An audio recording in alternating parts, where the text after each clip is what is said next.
অসমত এতিয়া ছেমিকণ্ডাক্টৰ আহি আছে, বহুত চাকৰি ওলাব ইয়াত। ইয়াৰ পিছতে ব্ৰহ্মপুত্ৰৰ তলেৰে টানেল বনি আছে, বনাবলৈ আৰম্ভ কৰিছে, ডাঙৰ ডাঙৰ ব্ৰিজ বনি আছে, ডাঙৰ ডাঙৰ ফ্লাইঅভাৰ বনি আছে, গুৱাহাটীখনত ডাঙৰ ডাঙৰ বিল্ডিং বনি আছে। জব অপৰচুনিটি কিমান আছে? আমাৰতো গুগলত আপুনি নামটো যদি মাৰে, আপুনি যদি মাৰে fire and safety college in Assam বুলি ক'লে প্ৰথমতে আমাৰে আহে। ৰেডি টু ইণ্ডাষ্ট্ৰী একজেক্টলি বনাই মেলি পঠোৱা হয় একজেক্টলি আৰু থিয়ৰী আৰু প্ৰেক্টিকেল দুইটাই এতিয়া 2016ৰ পৰা এতিয়ালৈকে যিবিলাক ল'ৰা ছোৱালী ওলালে, সেইবিলাক বহুত ল'ৰাই এতিয়া মানে আপোনাক মই কওঁ, কিছুমান 8 লাখ টকাৰ পেকেজত কাম কৰি আছে, কিছুমান 10 লাখ টকাৰ পেকেজতো কাম কৰি আছে। ইমান জব অপৰচুনিটি আছে, ইমান জব আছে, কিন্তু মানুহ নাই। ভাবক, এটা এনেকুৱা বিষয় মানে বিভাগ, যিটো বিভাগত মানুহ আহিলে এনেই বহি থাকিব নালাগে, জবকে মানে দৌৰি থাকিব নালাগে। অসমত সৰ্বপ্ৰথম নিজৰ ৰুলছ অসমত আহিছে। কি কয়? য়েছ, সেইটো এটা ডাঙৰ কথা। কিন্তু আমি 1950 য়েছ, আমি ট্ৰেইনিঙত এই কথাবিলাক কৈ থাকোঁ।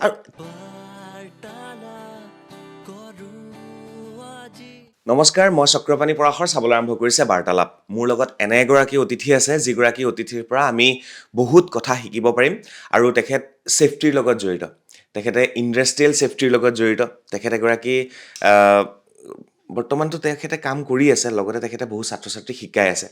আৰু তেখেতৰ লগত আজি আমি কথা পাতিবলৈ বহিছোঁ। আৰু এটা কথা কৈ থওঁ যে এই অনুষ্ঠানটো আৰম্ভণিৰ পৰা শেষলৈকে চাব, আৰু চালে এটা ক্লিয়াৰ হ'ব যে এই বিষয়টো পঢ়ি, ফায়াৰ বা ছেফটি বিষয়টো পঢ়ি আপোনালোকে অসমতো চাকৰি পাব, ইণ্ডাষ্ট্ৰিত চাকৰি পাব, বিদেশত চাকৰি কৰিবলৈ পাব, আৰু এটা খুব ধুনীয়া আপোনালোকৰ লাইফ ছেটেল হ'ব বুলি মই আশা কৰিছোঁ। নমস্কাৰ জনাইছোঁ। আৰু তেখেত হৈছে লক্ষ্মীকান্ত দুবে ডাঙৰীয়া, আৰু মই যদি অকণমান অসমীয়াত কওঁ, লক্ষ্মীকান্ত দুবে ডাঙৰীয়া। আৰু তেখেতৰ ঘৰ হৈছে শিৱসাগৰ, গুৱাহাটীত তেখেত এষ্টাব্লিছ, গুৱাহাটীৰ চানমাৰীত তেখেতৰ এখন খুব ধুনীয়া ইনষ্টিটিউট আছে। আৰু আজি তেখেতে খুব ধুনীয়াকৈ ৰঙা সাজ এযোৰ পিন্ধি আহিছে। তো আকৌ এবাৰ নমস্কাৰ জনালোঁ। নমস্কাৰ, থেংক ইউ। প্ৰথম প্ৰশ্ন এইটোৱে, ড্ৰেছটোৰ ওপৰত। এই ড্ৰেছযোৰ পিন্ধাৰ লগে লগে আমি গম পাওঁ তেখেত ছেফটিৰ লগত জড়িত, ফায়াৰৰ লগত জড়িত। আপুনি ৰঙা পিন্ধি আছে, মই বগা পিন্ধি আছোঁ। ৰঙাই কি সূচায়? নহয়, এই ড্ৰেছটো কেৱল ছেফটি মানুহ নিপিন্ধে। এই ড্ৰেছটো আপোনাৰ ইণ্ডাষ্ট্ৰিয়েল ছেফটি, যিসকল ইণ্ডাষ্ট্ৰিত জব কৰে, ফেক্টৰীত জব কৰে, ৰিফাইনেৰীত জব কৰে, তেওঁলোকে পিন্ধে। এইটো কভাৰঅল বুলি কয়, বা বইলাৰ শ্বুট বুলিও কয়, কিছুমান ডাংৰি বুলি কয় সহজ ভাষাত বুজিবলৈ। ৰঙা ড্ৰেছটো ধৰক আপোনাৰ ইণ্ডাষ্ট্ৰিয়েল ছেফটি অফিচাৰ যিসকল আছে, বা ইণ্ডাষ্ট্ৰিয়েল ছেফটি ডিপাৰ্টমেণ্টত যিসকল চাকৰি কৰে, তেওঁলোকে বেছিকৈ মানে পিন্ধে এই ড্ৰেছটো। এইটো এক ধৰণৰ এলাৰ্ট হয়, তাৰমানে they are always working for the people to save their life. So' তেনেকুৱা ধৰণৰ এটা মানে ইয়াক ক'ব পাৰি আৰু। চ' সেইটোৱেই আৰু। ৰঙা মানে এলাৰ্ট। ৰঙা এলাৰ্ট, আৰু আপোনাক এলাৰ্ট কৰি থাকিব, যাতে আপুনি কোনো ধৰণৰ আনছেফ কাম নকৰিব, যাতে কোনো ধৰণৰ আনছেফ এক্ট নকৰে, যাতে কোনো এক্সিডেণ্ট নহয়, তাৰ ওপৰত তেওঁলোকে ইয়াক মানে মানুহক বুজাই থাকে, কৈ থাকে, শিকাই থাকে, আৰু তেওঁলোকৰ কামটো সেইটো। চ' মই একেবাৰে আপোনাৰ জাৰ্ণিটোৰ বিষয়ে জানিব বিচাৰিম। বহুত বছৰ আপুনি ডুবাইত কাম কৰিলে, ঘূৰি আহিলে, এতিয়া ল'ৰা ছোৱালীক আপুনি শিকাই আছে। আৰম্ভ হৈছিল আপোনাৰ শিৱসাগৰৰ পৰা। চ' কিয় ভাবিলে মই এই লাইনটোত যাম? আপুনি, মই অথনি কথা পাতি আছোঁ যে মই জন্মই হৈছোঁ ছেফটিৰ কাৰণে। একজেক্টলি। চাওক, কি হয়, আমি গাঁৱৰ পৰা আহে, একেবাৰে ভিতৰুৱা গাঁৱত, আমাৰ ঘৰটো একেবাৰে ভিতৰুৱা গাঁৱত। সেই সময়ত কি পঢ়িম, ক'ত যাম, কি কৰিম, কোনো আইডিয়া দিয়া মানুহ নাই ইয়াত। 1999 চনত মই মেট্ৰিক দিছোঁ, 2001ত হাই ছেকেণ্ডেৰী দিছোঁ। হাই ছেকেণ্ডেৰী দিয়াৰ পিছতে ধৰক মানুহৰ এটা ইচ্ছা থাকে ন, ক'ত যাম, কিবা এটা কৰিব লাগিবতো, কিবা এটা আপোনাৰ প্ৰফেচনেল কেৰিয়াৰ এটা বনাব লাগিব। চ' সেই সময়ত আইডিয়া দিয়া মানুহ নাছিলে। চ' মোৰ এজন দূৰৰ মানে এজন বন্ধুৰ ৰিলেটিভ, মানে খুৰা, তেখেত আছিলে আপোনাৰ দিল্লীত। চ' তেনেকেই তেওঁৰ লগত চিনাকি হ'ল, আৰু তেওঁ কথাটো ক'লে যে ইণ্ডাষ্ট্ৰিয়েল ছেফটি বুলি এটা বিভাগ এটা আছে, আৰু খালি আপুনি মানে অসমৰ বাহিৰত আহিব লাগিব। যদি আপুনি আহিবলৈ ৰেডি আছে, আপুনি ধুনীয়া এটা কেৰিয়াৰ বনাব পাৰিব। মই কৈছোঁ, I am ready to go' any part of the country, any part of the world also'. So' কাৰণ মোৰ এটা ইচ্ছা এটা আছিলে যে নিজৰ প্ৰফেশ্যনটো বনাব লাগে। চ' তেনেকৈ মই আহিলোঁ। অহাৰ লগে লগে মই ফাৰ্ষ্ট মোৰ জব যিটো ইণ্ডাষ্ট্ৰিয়েল ছেফটি, কনষ্ট্ৰাকশ্যন ছেফটি যিটো বুলি কয়, দিল্লী মেট্ৰ' ৰেল কৰ্প'ৰেশ্যনৰ যিটো প্ৰজেক্ট চলি আছে, আণ্ডাৰগ্ৰাউণ্ড যিটো আপোনাৰ টানেল প্ৰজেক্ট, একেবাৰে মাটিৰ তলেদি যিটো ট্ৰেইন যাব, মেট্ৰ' যাব, সেই প্ৰজেক্টত মই প্ৰথমতে মোৰ চাকৰি জীৱন আৰম্ভ কৰিছিলোঁ দিল্লীত। য়েছ, এজ এ আপোনাৰ ছেফটি ছুপাৰভাইজাৰ হিচাপে, একেবাৰে জুনিয়ৰ হিচাপে মই চাকৰি 2003 চনত আৰম্ভ কৰিছিলোঁ। আৰু সেই তেতিয়াৰ পৰাই মই এই ফিল্ডতে আছোঁ। তাৰপিছত মই 3 বছৰ তাত চাকৰি কৰিলোঁ। তাৰপিছত মই এবছৰ মুম্বাই গ'লোঁ। মুম্বাইৰ পৰা মই 2007 চনত মই খুব ভাল এটা অপৰচুনিটি পালোঁ বিদেশত যাবৰ কাৰণে। চ' মই ডুবাইলৈ গুচি গ'লোঁ। ডুবাইত মই 3 বছৰ থাকিলোঁ। তাৰপিছত মই তাৰে এটা ইণ্টাৰনেশ্যনেল যিমান কোম্পানীত কাম চব MNC বিলাকতে কাম কৰিছোঁ, মাল্টিনেশ্যনেল কোম্পানীবিলাকতে কাম কৰিছোঁ। চ' তাৰে এটা মই ইণ্টাৰনেশ্যনেল কোম্পানীত কাম কৰিলোঁ। 2 বছৰ আবুধাবিত আছিলোঁ। তাৰপিছত মই 3 বছৰ 3 মাহ কাটাৰত গ'লোঁ। তাতে আপোনাৰ অইল এণ্ড গেছৰ লগত জড়িত হ'লোঁ, যিটো মানে অফশ্ব'ৰ প্ৰজেক্ট বুলি কয়, সাগৰৰ ভিতৰৰ পৰা যিটো তেল উলিয়ায়, খাৰুৱা তেল ওলায়। তো সেই ফিল্ডত মই তাত গ'লোঁ। পাইপলাইনৰ প্ৰজেক্ট আছিলে আৰু বাৰ্জত আছিলোঁ। চ' তাতে কি হয় আপোনাৰ 28 দিন চাকৰি, 28 দিন ছুটি, তেনেকুৱা ধৰণৰ থাকে। খুব ইণ্টাৰেষ্টিং জব, খুব চেলেঞ্জিং জব আৰু কেৰিয়াৰৰ কাৰণে খুব ভাল। চ' তাতে মই আছিলোঁ গোটেই মোটামুটি মই 8 বছৰ 8.5 বছৰ মই আউট অফ ইণ্ডিয়াত আছিলোঁ। তাৰপিছত মই 2016 চনত আহিলোঁ। আৰু মোৰ আগৰ পৰা এটা ইচ্ছা এটা আছিলে যে যিটো ফিল্ডত মই আছোঁ, কনষ্ট্ৰাকশ্যন ছেফটি, ইণ্ডাষ্ট্ৰিয়েল ছেফটি, এই ফিল্ডত অসমৰ পৰা মানুহ বহুত কম আছে, বহুত কম। এতিয়াও যিবিলাক ইণ্ডাষ্ট্ৰি অসমত আছে, সেই ইণ্ডাষ্ট্ৰিবিলাকত যদি দেখে, মই ক'ব পাৰোঁ যে 99% মানুহে অসমৰ বাহিৰৰ মানুহ এজ এ ছেফটি অফিচাৰ বা এজ এ কাম কৰি আছে, যে industrial safety, construction safety, health safety environment যিটো কয়, এই বিভাগটোত বেছিভাগ মানুহে বাহিৰৰ মানুহে কাম কৰি আছে। তাৰ ৰিজনটো হৈছে এৱাৰনেছৰ অভাৱ আছে, ইণ্ডাষ্ট্ৰিৰো অভাৱ আছিলে। এতিয়া যিহেতু অলপ ইণ্ডাষ্ট্ৰি আহিছে আৰু স্পেচিয়েলি কনষ্ট্ৰাকশ্যন ইণ্ডাষ্ট্ৰিত বহুত বেছিকৈ আহি আছে অসমত। চ' তেনেকৈ মই ভাবিলোঁ যে ৱাই নট ফ্ৰম আছাম। যেতিয়া মই বাহিৰত থাকোঁ, দিল্লীত থাকোঁ বা আউট অফ ইণ্ডিয়াত থাকোঁ, অসমীয়াত কথা পতা মানুহ বিচাৰিবলৈ বহুত দিগদাৰ। গতিকে ভাষাটোক লৈতো এটা এটেচমেণ্ট আছে। গতিকে সেই এটেচমেণ্টটোৰ কাৰণে আমি মানে বিচাৰি ফুৰোঁ, কোনোবা এজনটো লগ পাওঁ কমচে কম অসমীয়া কথা পাতিবৰ কাৰণে। সেই বস্তুটো পোৱা নাযায়। চ' 2016 চনত মোৰ কি হ'ল, সেই সময়তে মোৰ প্ৰজেক্টটো শেষ হ'ল, কাটাৰৰ প্ৰজেক্টটো শেষ হ'ল। যিহেতু প্ৰজেক্টবিলাক কণ্ট্ৰেকচুৱেল প্ৰজেক্টে থাকে, 3 বছৰ 2 বছৰ 4 বছৰ তেনেকৈ থাকে। প্ৰজেক্টটো শেষ হোৱাৰ পিছত মোৰ বেলেগ এটা কাণ্ট্ৰিত মোৰ ট্ৰান্সফাৰৰ কথা চলি আছিল। সেই সময়তে মই ভাবিলোঁ যে এইটো ভাল এটা অপৰচুনিটি হিচাপে লওঁ আৰু মই অসমতে কিবা এটা কৰোঁ। চ' সেই তেনেকৈ 2016 চনত আহিলোঁ। আহি মই আহি মই চানমাৰিতে ইনষ্টিটিউটখন আৰম্ভ কৰিলোঁ। আৰু তেতিয়াৰ পৰা এতিয়ালৈকে আমাৰ প্ৰত্যেক বছৰে 50, 60, 70 তেনেকৈ ষ্টুডেণ্ট আমি লৈ আছোঁ, কৰি আছোঁ। আৰু মেইনলি আমাৰ ফ'কাছটো ইণ্ডাষ্ট্ৰিয়েল ছেফটি আৰু ফায়াৰৰ ওপৰত থাকে। চ' ইণ্ডাষ্ট্ৰিয়েল ছেফটিত কেইবাটাও বিভাগ আছে। আপোনাৰ কনষ্ট্ৰাকশ্যন ছেফটিটো মেইন আছে, অকুপেশ্যনেল হেল্থ আছে, এনভাইৰনমেণ্ট আছে। চ' এই গোটেই বিষয়বিলাকৰ ওপৰত আৰু ইণ্টাৰনেশ্যনেল ছেফটি মেনেজমেণ্ট ছিষ্টেম যিটো, সেই international safety management system, international environmental management system, এইবিলাকৰ ওপৰত আমি বেছি গুৰুত্ব দিওঁ। আৰু এইবিলাক যাতে কোৰ্চ কৰি যাতে আগবাঢ়িব পাৰি, তাৰ ওপৰতে আমি পঢ়াওঁ আৰু কাউন্সিলিং কৰোঁ, কেৰিয়াৰ কাউন্সিলিং কৰোঁ, আৰু লগতে প্লেচমেণ্টৰ যিটো কাম সেইবিলাকো কৰোঁ। এতিয়া কথা হ'ল, অসমত ইণ্ডাষ্ট্ৰি আহিবলৈ আৰম্ভ হৈছে, অসমত ডাঙৰ ডাঙৰ বিল্ডিং হৈছে, আৰু যাৰ বাবে বহু যুৱক যুৱতীৰ সংস্থাপন হ'বলৈ আৰম্ভ কৰিছে। তেতিয়াহ'লে কাম কি কৰিব, শিকিব কেনেকৈ, কিমান বছৰীয়া কোৰ্চ হয়, তাৰপিছত কিমান দৰমহা আপোনালোকে পাব, আৰু এইটো এটা ছেফটি বা ফায়াৰ ছেফটি বা ইণ্ডাষ্ট্ৰিয়েল ছেফটি যিটো বিভাগ, এই বিভাগটোৰ ওপৰত মানুহ যথেষ্ট কম আছে। গতিকে আপোনালোক আহিব পাৰে এই ডিপাৰ্টমেণ্টত, আহি আপোনালোকে এটা খুব ধুনীয়া কেৰিয়াৰ আপোনালোকে গঢ়িব পাৰে। কেনেকৈ কৰিব, এই প্ৰক্ৰিয়াটো কি, এই বিষয়ে এইখিনি মুহূৰ্তৰ পৰা শেষলৈকে আপোনালোকে চাবলৈ নাপাহৰিব। ল'ৰা ছোৱালী সকলো আহিব পাৰে। সকলো আহিব পাৰে। অ'কে, সকলোৱে চাব অনুষ্ঠানটো, ল'ৰাও চাব ছোৱালীও চাব। এতিয়া আহিলোঁ, কেইবছৰীয়া কোৰ্চ হয়, গোটেই বিভাগটোত কেইবছৰীয়া কোৰ্চ হয়, এইটো মানে বেলেগ বেলেগটো এক্সপিৰিয়েঞ্চ বেলেগ বেলেগ হ'ব, সেইটো এবাৰ জানি ল'ব বিচাৰিছোঁ।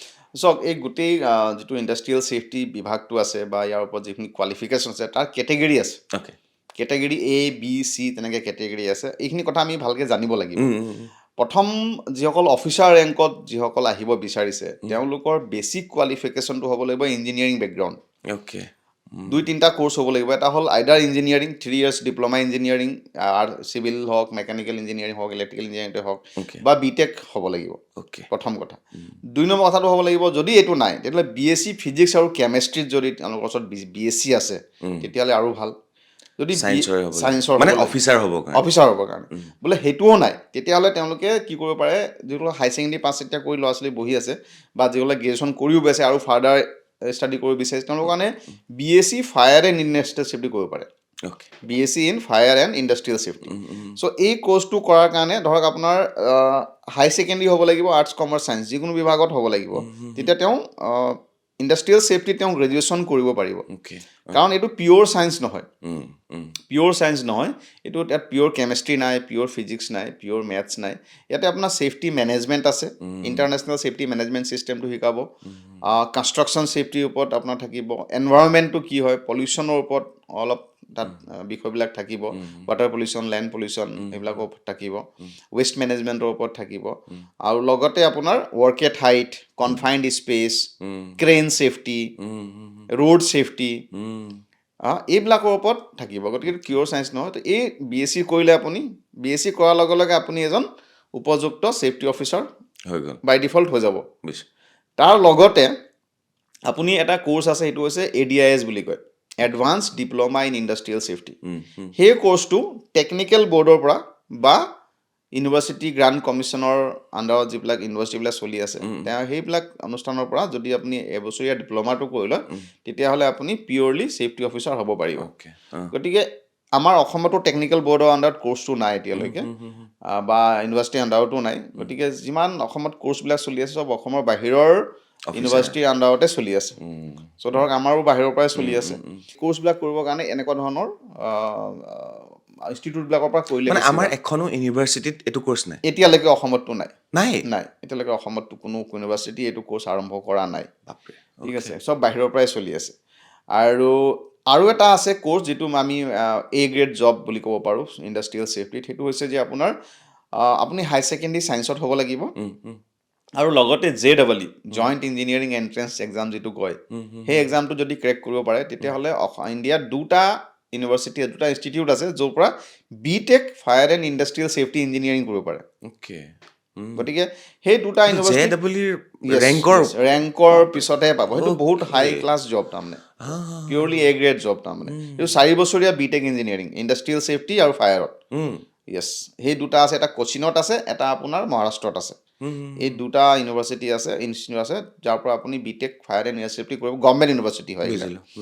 এইবিলাকৰ পৰা কৰিলে আপোনাৰ 7 ছেমিষ্টাৰ 8 ছেমিষ্টাৰ নোপোৱাৰ আগতেই আপোনাৰ প্লেচমেণ্ট হয়।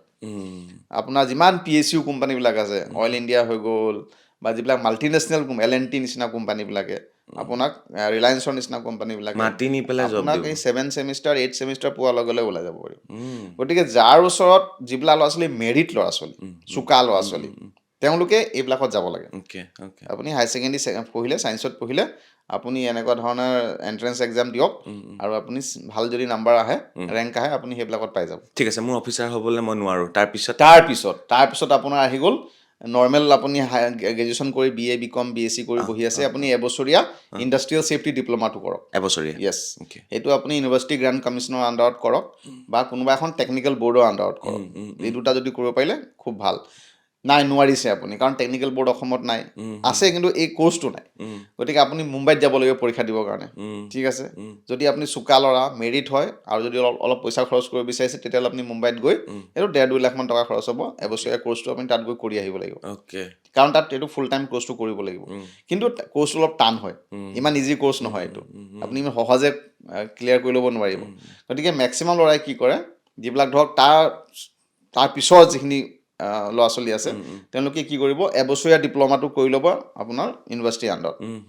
তাৰপিছত তেওঁলোকে কৰাৰ পিছত 1 বছৰ 2 বছৰ চাকৰি কৰিব, 3 বছৰ চাকৰি কৰিব। এটা কনফিডেঞ্চ লেভেলটো তেওঁলোকৰ যেতিয়া আহি যাব, তেতিয়া তেওঁলোকে এই টেকনিকেল বৰ্ডৰ কোৰ্চটো গৈ কৰি আহিব। তেতিয়া ফেইল হোৱাৰ চান্স নাথাকে তাৰমানে, তেতিয়া আৰামত পাছ কৰিব পাৰিব। আৰু এটা কোৰ্চ আছে, ইণ্টাৰনেশ্যনেল কোৰ্চ হয়, এইটো NIBOS বুলি কয়। মেক্সিমাম যিবিলাক ছেফটি ছুপাৰভাইজাৰত কাম কৰি আছে, বা জুনিয়ৰ ছেফটি অফিচাৰ হিচাপে কাম কৰি আছে, বা বহুত ছেফটি অফিচাৰ আছে, তেওঁলোকে কাম কৰি আছে, কিন্তু NIBOSটো কৰা নাই এতিয়ালৈকে। NIBOSৰ ফুল ফৰ্ম হৈছে national examination board of occupational safety and health. সেইটো UKৰ পৰা হয়, ইয়াৰ পৰা নহয়। সেই কোৰ্চটো আৰু ভেলু আছে, কিন্তু সেই কোৰ্চটো আপুনি ডাইৰেক্ট কৰিলে লাভ নহ'ব, আপোনাৰ এটলিষ্ট 4 বছৰ 2 বছৰ 5 বছৰ এক্সপিৰিয়েঞ্চ হ'ব লাগিব। তেতিয়া সেইটো আপোনাৰ কেৰিয়াৰটো বুষ্টিঙত কামত আহে কামত দিব চ' সেই তেনেকৈ আপুনি আগবাঢ়ি যাব তাৰপৰা 3 নম্বৰ যিটো কোৰ্চ প্ৰথম মই ক'লোঁ বি টেক কৰাখিনি অ'কে 2 নম্বৰটো হ'ল গ্ৰেজুৱেশ্যন কৰাখিনি 3 নম্বৰ এতিয়া কেৱল হাই ছেকেণ্ডেৰী পাছ ল'ৰা এটা কৰি ঘৰত বহি আছে ৰাইট তেওঁলোকে কি এবছৰীয়া ডিপ্ল'মা এটা কৰিব পাৰে অ'কে ডিপ্ল'মা কৰি তেওঁলোকে ছেফটি ষ্টিৱাৰ্ড হিচাপে ছেফটি ছুপাৰভাইজাৰ হিচাপে তেওঁলোকে কেৰিয়াৰটো আৰম্ভ কৰিব পাৰিব 18 20 22 25,000 টকাত আৰামত চেলেৰি পাব তেওঁলোকে তাৰপিছত তেওঁলোকে কি কৰিব গ্ৰেজুৱেশ্যন কৰি ল'ব পাৰে ইয়াতে তেওঁলোকৰ অলপ এক্সপিৰিয়েঞ্চ হৈ গ'ল কাম কৰি থাকোঁ কাম কৰি থাকক তেওঁলোকে পৰীক্ষা দিব যাব লাগে কাৰণ এই কোৰ্চটো ট্ৰেডিশ্যনেল কোৰ্চ নহয় skill it is not like a B A education B A technical ধৰক বি এত আমি কেনেকৈ যাওঁ আমি ক্লাছৰুমত সোমালোঁ প্ৰফেচাৰ আহিলে 45 মিনিট ক্লাছ কৰিলে ওলাই গুচি গ'ল আৰু এজন আহিলে এইটো তেনেকুৱা ধৰণৰ কোৰ্চ নহয় এইটো ক্লাছ হ'লে 2 ঘণ্টা কণ্টিনিউ ক্লাছ হৈ থাকিব ক্লাছ হ'ল গোটেই দিনটো ক্লাছ চলি থাকিব তেনেকুৱা ধৰণৰ ক্লাছ তাৰমানে তেনেকুৱা ধৰণৰ প্ৰেক্টিকেল আৰু মানে এজন ছেফটি অফিচাৰ হ'বৰ কাৰণে যিবিলাক শিকাব লাগে সেইবিলাকে শিকোৱা প্ৰথম দিনাখনৰ পৰাই ফাৰ্ষ্ট ডে'ৰ পৰা প্ৰথমতে আহিলে আপুনি এটা ইণ্ডাষ্ট্ৰীত সোমালে ফৰ এক্সাম্পল খালি আপুনি চেলেৰিটো নাপায় দৰমহাটো নাপায় কিন্তু আপুনি ফিল কৰিব যে মই চাকৰি কৰি আছোঁ ৰাতিপুৱা আপুনি আহিলে ক্লাছৰুমত সোমোৱাৰ লগে লগে আপোনাক টুল বক্স মিটিং কৰিব দিয়া হ'ব টুল বক্স মিটিং এটা সৰু এটা মিটিং হয় 5-10 মিনিটৰ মিটিং যিমান ষ্টাফ থাকে ৱৰ্কাৰ থাকে তেওঁলোকক বুজাই দিয়া হয় যে আজি আপোনালোকে যিবিলাক কাম কৰিব তাতে কি কি হাজাৰ্ড আছে কি কি বিপদ আছে কি কি ৰিস্ক আছে সেইবিলাক তেওঁলোকক বুজাই দিয়া হয় তাৰ ওপৰত ডিছকাশ্যন কৰা হয় তাৰপিছত পাৰ্মিট ল'ব লাগে এটা PTW বুলি কয় পাৰ্মিট টু ৱৰ্ক ছিষ্টেম কামটো কৰাৰ আগতে পাৰ্মিশ্যন এটা ল'ব লাগে সেইটো কেনেকৈ ল'ব লাগে তাত কি কি ফিল আপ কৰিব লাগে সেইবিলাক শিকাই দিয়া হয় তাৰপিছত ৰিস্ক এছেচমেণ্ট কেনেকৈ বনাব লাগে গোটেই এক্টিভিটিটোত কি কি ৰিস্ক আছে তাৰপৰা ইঞ্জিনিয়াৰিং কণ্ট্ৰল কেনেকৈ লোৱা হ'ব বা ডকুমেণ্টেড কণ্ট্ৰল কেনেকৈ লোৱা হ'ব বা পাৰ্চনেল প্ৰটেক্টিভ ইকুইপমেণ্ট কেনেকৈ ইউজ কৰিব লাগে সেইখিনি শিকাই দিয়া হয় চ' তেওঁলোকে এটা ফিলিং এটা আহিব যে হয় মই ফেক্টৰীত এইবিলাকেই কৰিব লাগিব মানে ready to industry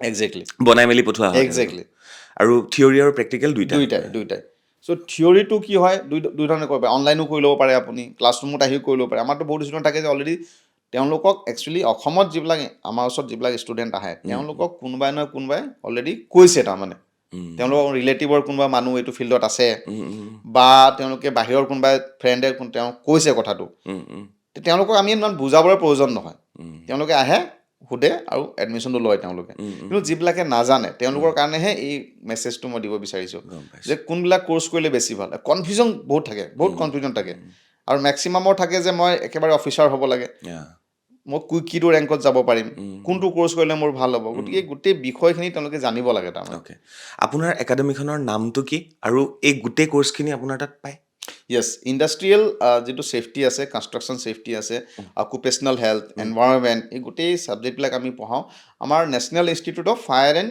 safety Guwahati চানমাৰীত আছে আমাৰ একদম অলংকাৰ হোটেলৰ কাষতে য়েছ তাতে আছে আৰু আমি আপোনাক কওঁ যে আমাৰ ইয়াত টেকনিকেল বৰ্ডৰ কোৰ্চ নাই বিকজ অসমতে নাই গতিকে যিসকল B tech civil engineer mechanical engineer electrical কৰি বহি আছে বা BSc ফিজিক্স কেমেষ্ট্ৰি বহি আছে আৰু যদি পঢ়া চোকা মেৰিট আহি যাওক যাব পাৰে মুম্বাই গৈ পৰীক্ষা দিব পাৰে মষ্ট ৱেলকাম যদি নোৱাৰে তাত যাব নোৱাৰে বা বিচৰা নাই কাৰণ তাত অলপ ৰিস্ক থাকে পঢ়িব লাগিব কষ্ট কৰিব লাগিব চ' তেওঁলোকে মেক্সিমাম কি কৰে আমাৰ ইউনিভাৰ্চিটি আণ্ডাৰ যিটো কোৰ্চ আছে সেই কোৰ্চটো কৰি লয় কোৰ্চটো কৰাৰ পিছত তেওঁলোকে চাকৰি জীৱন আৰম্ভ কৰে আৰম্ভ কৰাৰ পিছত যেতিয়া কনফিডেঞ্চটো আহি যায় আফটাৰ 1 year 2 year তেতিয়া তেওঁলোকে টেকনিকেল বৰ্ডৰ কোৰ্চটো কৰি কাৰণ সেই কোৰ্চটো কৰিলেহে আপোনাৰ একৰ্ডিং টু ফেক্টৰীজ এক্ট 1948 ঠিক আছে যিমান আমাৰ ফেক্টৰী আছে বা যিমান ইণ্ডাষ্ট্ৰী আছে য'ত মেনুফেকচাৰিং হয় য'ত প্ৰডাকশ্যন হয় সেইবিলাকত যিটো আপোনাৰ চিফ ফেক্টৰী ইনস্পেক্টৰ আছে অসমৰ তেওঁলোকৰ যিটো ৰিকুৱাৰমেণ্টটো হৈছে যে আপোনাৰ ইঞ্জিনিয়াৰিং বেকগ্ৰাউণ্ড হ'ব লাগিব নহ'লে ফিজিক্স কেমেষ্ট্ৰি হ'ব লাগিব ছায়েন্সত আৰু নহ'লে BSc ফায়াৰ ছেফটি হ'ব লাগিব তেতিয়াহে আপুনি সেই কোৰ্চটো কৰি as a valid safety officer হ'ব পাৰিব চ' সেই ব্যৱস্থাটো আমি কৰাই দিব পাৰোঁ তাৰপিছত আহি গ'ল ধৰক হাই ছেকেণ্ডেৰী কৰাৰ পিছত যিসকল ল'ৰা ছোৱালী আছে তেওঁলোকে ডাইৰেক্ট আমাৰ ইয়াতে 3 বছৰীয়া 4 বছৰীয়া দুটা অপশ্যন আছে এটা অপশ্যন হ'ল আপুনি 3 বছৰীয়া ডিগ্ৰী কৰিলে ইণ্ডাষ্ট্ৰিয়েল ছেফটিত ফায়াৰত আৰু আপুনি ডিগ্ৰীটো লৈ ওলাই গুচি গ'ল আপোনাৰ বোলে আৰু এবছৰ পঢ়িবলৈ মন গৈছে সেইটো ছেইম কোৰ্চটো 4 বছৰীয়া হৈ যাব স্পেচিয়েলাইজেশ্যন য়েছ সেইটো অনাৰ্ছ বুলি কয় BSc ইণ্ডাষ্ট্ৰিয়েল ছেফটিত অনাৰ্ছ পাই যাব আপুনি সেই কোৰ্চটো কৰিলে আপুনি ভাল এটা ৰেংকত পিছত যাব পাৰিব তাৰমানে চ' এই দুটা হৈ গ'ল আৰু বাকী এবছৰীয়া ডিপ্ল'মাটো কৰি যে safety Stewart safety supervisor firemen সেইবিলাক শ্বৰ্টকাট সেইটো আৰু ডাইৰেক্ট সোমাই যাব পাৰে আৰু তাৰপিছত মানে এটা সময় আছিল আমি এইবিলাক বুজি পোৱা নাছিলোঁ যদি কোনোবা ছাত্ৰ ছাত্ৰীয়ে বা নতুন যুৱক যুৱতীয়ে ভাবিছে যে মই এইটো লাইনত যাম, আপোনাক যদি ফোন কৰে আপুনি গাইড কৰিব? ডেফিনেটলি আমিতো কাউন্সেলিং কৰিয়ে থাকোঁ আমাৰতো গুগলত আপুনি নামটো যদি মাৰে আপুনি যদি মাৰে fire and safety college in Assam বুলি ক'লে প্ৰথমতে আমাৰে আহে আমাৰ বহুত ৰিভিউজ আছে আপুনি তাত গৈ দেখিব পাৰে okay. বহুত ৰিভিউজ আছে আমি কৰ্পৰেট ট্ৰেইনিংবিলাকো দিওঁ গম পাইছোঁ। এদিনীয়া ট্ৰেইনিং আমি যিটো ইণ্ডাষ্ট্ৰিয়েল ছেফটিৰ ওপৰত work at height confined space safety management চিষ্টেমটো কি হয় CPR ফাৰ্ষ্ট এইড CPR আপোনালোকৰ তাতে পৰে? yes আমাৰ ওচৰত এক্সপাৰ্টাইজ আছে মই খুব ধুনীয়া অনুষ্ঠান কৰি থৈছোঁ CPR ৰ ওপৰত। আমাৰ আমিতো মানে ইণ্ডাষ্ট্ৰীবিলাকত আমাক মাতিয়ে থাকে যিবিলাক ভাল ইণ্ডাষ্ট্ৰী ব্ৰাণ্ড যিবিলাক আছে ধৰক তেওঁলোকে নিজৰ মানুহক ছেফটিটো প্ৰথমতে তেওঁলোকে গুৰুত্ব দিয়ে লগতে তেওঁলোকে যিটো প্ৰপাৰ্টি আছে ধৰক এই প্ৰপাৰ্টিটো কেনেকৈ বচাই ৰাখিব লাগে life safety plus property safety দুয়োটাই তেওঁলোকে দিয়ে তেওঁলোকৰতো চিডিউল থাকেই এভৰি 3 মান্থ তেওঁলোকে ট্ৰেইনিং কৰায় তাৰমানে নাই CPR টো যে সকলোৱে শিকি ল'ব লাগে দেই CPRটো আৰু স্পেচিয়েলি কৰোণাৰ পিছত মানুহৰ মানে লাইফৰ কোনো ভৰসাই নাইকিয়া হৈ গৈছে আপোনাৰ কাৰ কাৰ্ডিয়েক এৰেষ্ট হ'ব কাৰ হাৰ্ট এটেক হ'ব আমাৰ ধৰিব নোৱাৰে একদম দাদা মই কেইটামান প্ৰশ্ন লৈ থৈছোঁ আপোনাক সুধিম বুলি একদম খুব ধুনীয়াকৈ মোক বুজাই দিব লাগিব প্ৰথম এটা প্ৰশ্ন আপোনাক সুধি লওঁ এটা ৰিস্ক ফেক্টৰ এটা ৰিস্ক জব এইটো আপোনাৰ জীৱনত এতিয়ালৈকে ইমান বছৰ চাকৰি ডুবাইত থকা অসমলৈ অহা ইমান কোম্পানীত আপুনি কাম কৰিলে এবাৰ মোক কওক এনেকুৱা ঘটনা কিবা ঘটিছিল যিটোত আপুনি প্ৰপাৰ্টিও বচালে মানুহৰ জীৱনো বচালে আৰু নিজেও বাচিলে নহয় এইটো এটা মিথ হয় আচলতে এইটো মিছা কথা ৰিস্ক নাথাকে হা কোনো ৰিস্ক নাথাকে মানে ৰিস্ক নহয় যিজন মানুহে চাকৰি কৰিব তেওঁতো অলৰেডি তেওঁতো জানেই নহয় মই সেইটোৱে কৈছোঁ এইটোত কি হয় আমাৰ কামবিলাক কি হয় ইণ্ডাষ্ট্ৰিয়েল ছেফটি অফিচাৰৰ কামটো হৈছে প্ৰিভেনশ্যন প্ৰ'এক্টিভ এপ্ৰ'চ আমাৰ কামটো হৈছে এক্সিডেণ্ট নহ'বৰ কাৰণে কি কৰিব লাগে ৰাইট এক্সিডেণ্ট হ'লেতো ফায়াৰ ব্ৰিগেড আহি যাব ন গভৰ্ণমেণ্টৰ মানুহ আছে ডিজাষ্টাৰ মেনেজমেণ্টৰ মানুহ আছে তেওঁলোকে আহি ৰেস্কিউ কৰিব ৰাইট বা ধৰক যিবিলাক ডাঙৰ ডাঙৰ ইণ্ডাষ্ট্ৰি ৰিফাইনেৰীবিলাকৰ নিজৰ টীম থাকে তেওঁলোকৰ নিজৰ ডিজাষ্টাৰ টীমো আছে ফায়াৰৰ টীমো আছে ঠিক আছে গতিকে আমাৰ যিটো ফ'কাছ থাকে কনষ্ট্ৰাকশ্যন ছেফটিয়ে হওক ইণ্ডাষ্ট্ৰিয়েল ছেফটিয়ে হওক ইয়াত মেইন ফ'কাছটো কি থাকে নহ'বৰ কাৰণে কি কৰিব লাগিব ফৰ এক্সাম্পল ছেফটি পলিচি আছে নাই আপোনাৰ কোম্পানীত আপোনাৰ টপ মেনেজমেণ্টে লিখি দিছে নি যে হয় আমি আমাৰ মানুহৰ কাৰণে ছেফটি যি ক'লে আমি কৰিম লিখা আছে নাই কাগজখন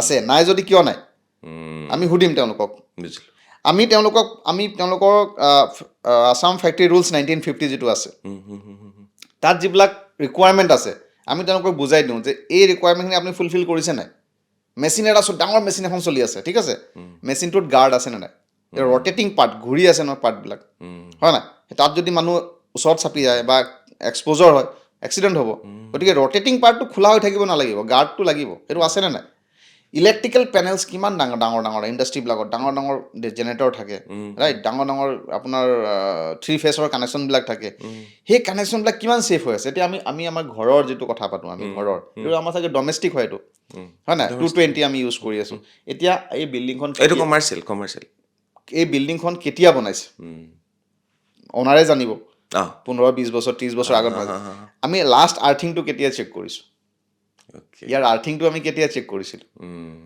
যেতিয়ালৈকে কোনোবা প্ৰব্লেম নহয় তেতিয়ালৈকে কোনো আহি চেক নকৰে আৰু আমি আৰ্থিংটো কেনেকৈ বনাওঁ গাঁত এটা খান্দি এটা পাইপ দি দিওঁ এটা কপাৰ ৱাৰটো ইউজেই নকৰে মানুহে ৰাইট এনেকৈ এটা লোহাৰ তাঁৰ এটা ইউজ কৰি দিলে গতিকে আমি সেই আৰ্থিংটো পাই আছোঁ নে ডমেষ্টিকত চলি যাব কিন্তু যদি আপোনাৰ কমাৰ্চিয়েল বিল্ডিং হয় আপোনাৰ যদি তাতে ট্ৰেড লাইচেঞ্চ লৈ যদি আপুনি তাত কাম কৰি আছে এটা ফেক্টৰী লাইচেঞ্চ লৈ যদি কাম তেনেকৈ আপুনি এনেকৈ কৰি দিলে নহ'ব আপুনি তাতে আৰ্থিঙৰ ভেলুটো ডিছপ্লে হ'ব লাগিব আৰ্থ টেষ্ট মিটাৰ আনি জুখিব লাগিব গতিকে ছেফটি অফিচাৰজনে কি কৰে তেওঁ নিজে নুজুখে তাতে যিজন ইলেক্ট্ৰিকেল ইঞ্জিনিয়াৰ থাকিব সেই ইণ্ডাষ্ট্ৰিটোত বা যিজন চাৰ্টিফাইড ইলেক্ট্ৰিচিয়ান আছে তেখেতক ক'ব ছাৰ দাদা আপুনি এইটো কৰিছে নাই য়েছ অৰ ন মনিটৰ কৰিব তেওঁ চাব ঠিক আছে এটা মেচিন কোনোবা চলাই আছে ফৰ এক্সাম্পল ঠিক আছে হেণ্ড টুলছ ইউজ কৰি আছে গ্ৰাইণ্ডাৰ মেচিন কাটাৰ মেচিন কিবা এটা ইউজ কৰি আছে মেচিনটো চিধা তেওঁ আহিলে প্লাগটো সোমালে কামটো আৰম্ভ কৰিলে তেনেকৈ নহয়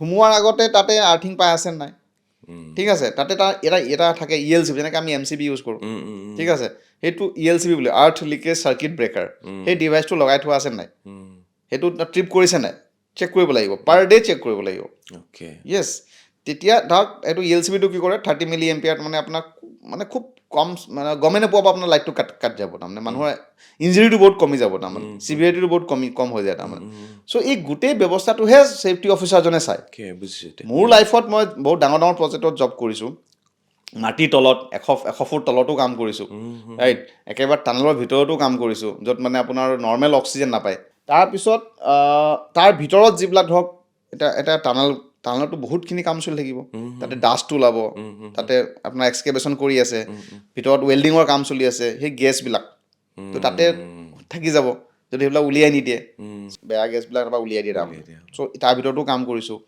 পানীৰ তলতো কাম কৰিছোঁ সাগৰৰ ভিতৰতো কাম কৰিছোঁ একেবাৰে হাই ৰাইজ বিল্ডিং 64 ফ্ল'ৰৰ ওপৰতো গৈ কাম কৰিছোঁ চ' মোৰ হেৰিত এক্সিডেণ্ট কিন্তু হোৱা নাই আৰু সেইটোৱে ডাঙৰ কথা মোৰ প্ৰশ্নটোৱে উল্টা আছিলে এজন ছেফটি অফিচাৰক যদি মই এইটো প্ৰশ্ন কৰোঁ যে আপোনাৰ জীৱনত এনেকুৱা ঘটনা ঘটিছে নেকি আপুনি বচাইছে নেকি মোৰ প্ৰশ্নটোৱে ভুল আছিল কাৰণ ছেফটি অফিচাৰজনেই সেইটো যে এনেকুৱা যাতে ঘটনা নঘটক হয়নে য়েছ মেইন কথা সেইটো চ' মোৰ জীৱনকালত মই যিমান চাকৰি কৰিছোঁ মোৰ উপস্থিতিত এক্সিডেণ্ট কিন্তু হোৱা নাই এটা এক্সিডেণ্ট হোৱা নাই তাৰমানে আজিলৈকে এটা নিয়েৰ মিছ কেইটামান হৈছে নিয়েৰ মিছ ধৰক মানে ঘটনাটো ঘটিলে কিন্তু কাৰো একো নহ'ল তাৰমানে তেনেকুৱা ধৰণৰ দুই এটা ঘটনা ঘটিছে কিন্তু কাৰোবাৰ আমি এইটো ভাষাত LTI বুলি কওঁ লষ্ট টাইম ইঞ্জুৰি তাৰমানে মানুহজনৰ কিবা এটা এক্সিডেণ্ট হ'ল তেওঁ হস্পিটেল লৈ যাবলগীয়া হ'ল আৰু তেওঁ উইদিন 24 আৱাৰ্ছ তেওঁ ৰিটাৰ্ণ আহিব নোৱাৰিলে তেওঁ মানে মেডিকেল ট্ৰিটমেণ্টৰ কাৰণে দীঘলীয়া সময় ৰাখিবলগীয়া হ'ল তেনেকুৱা ধৰণৰ কোনো কেছ হোৱা নাই কিন্তু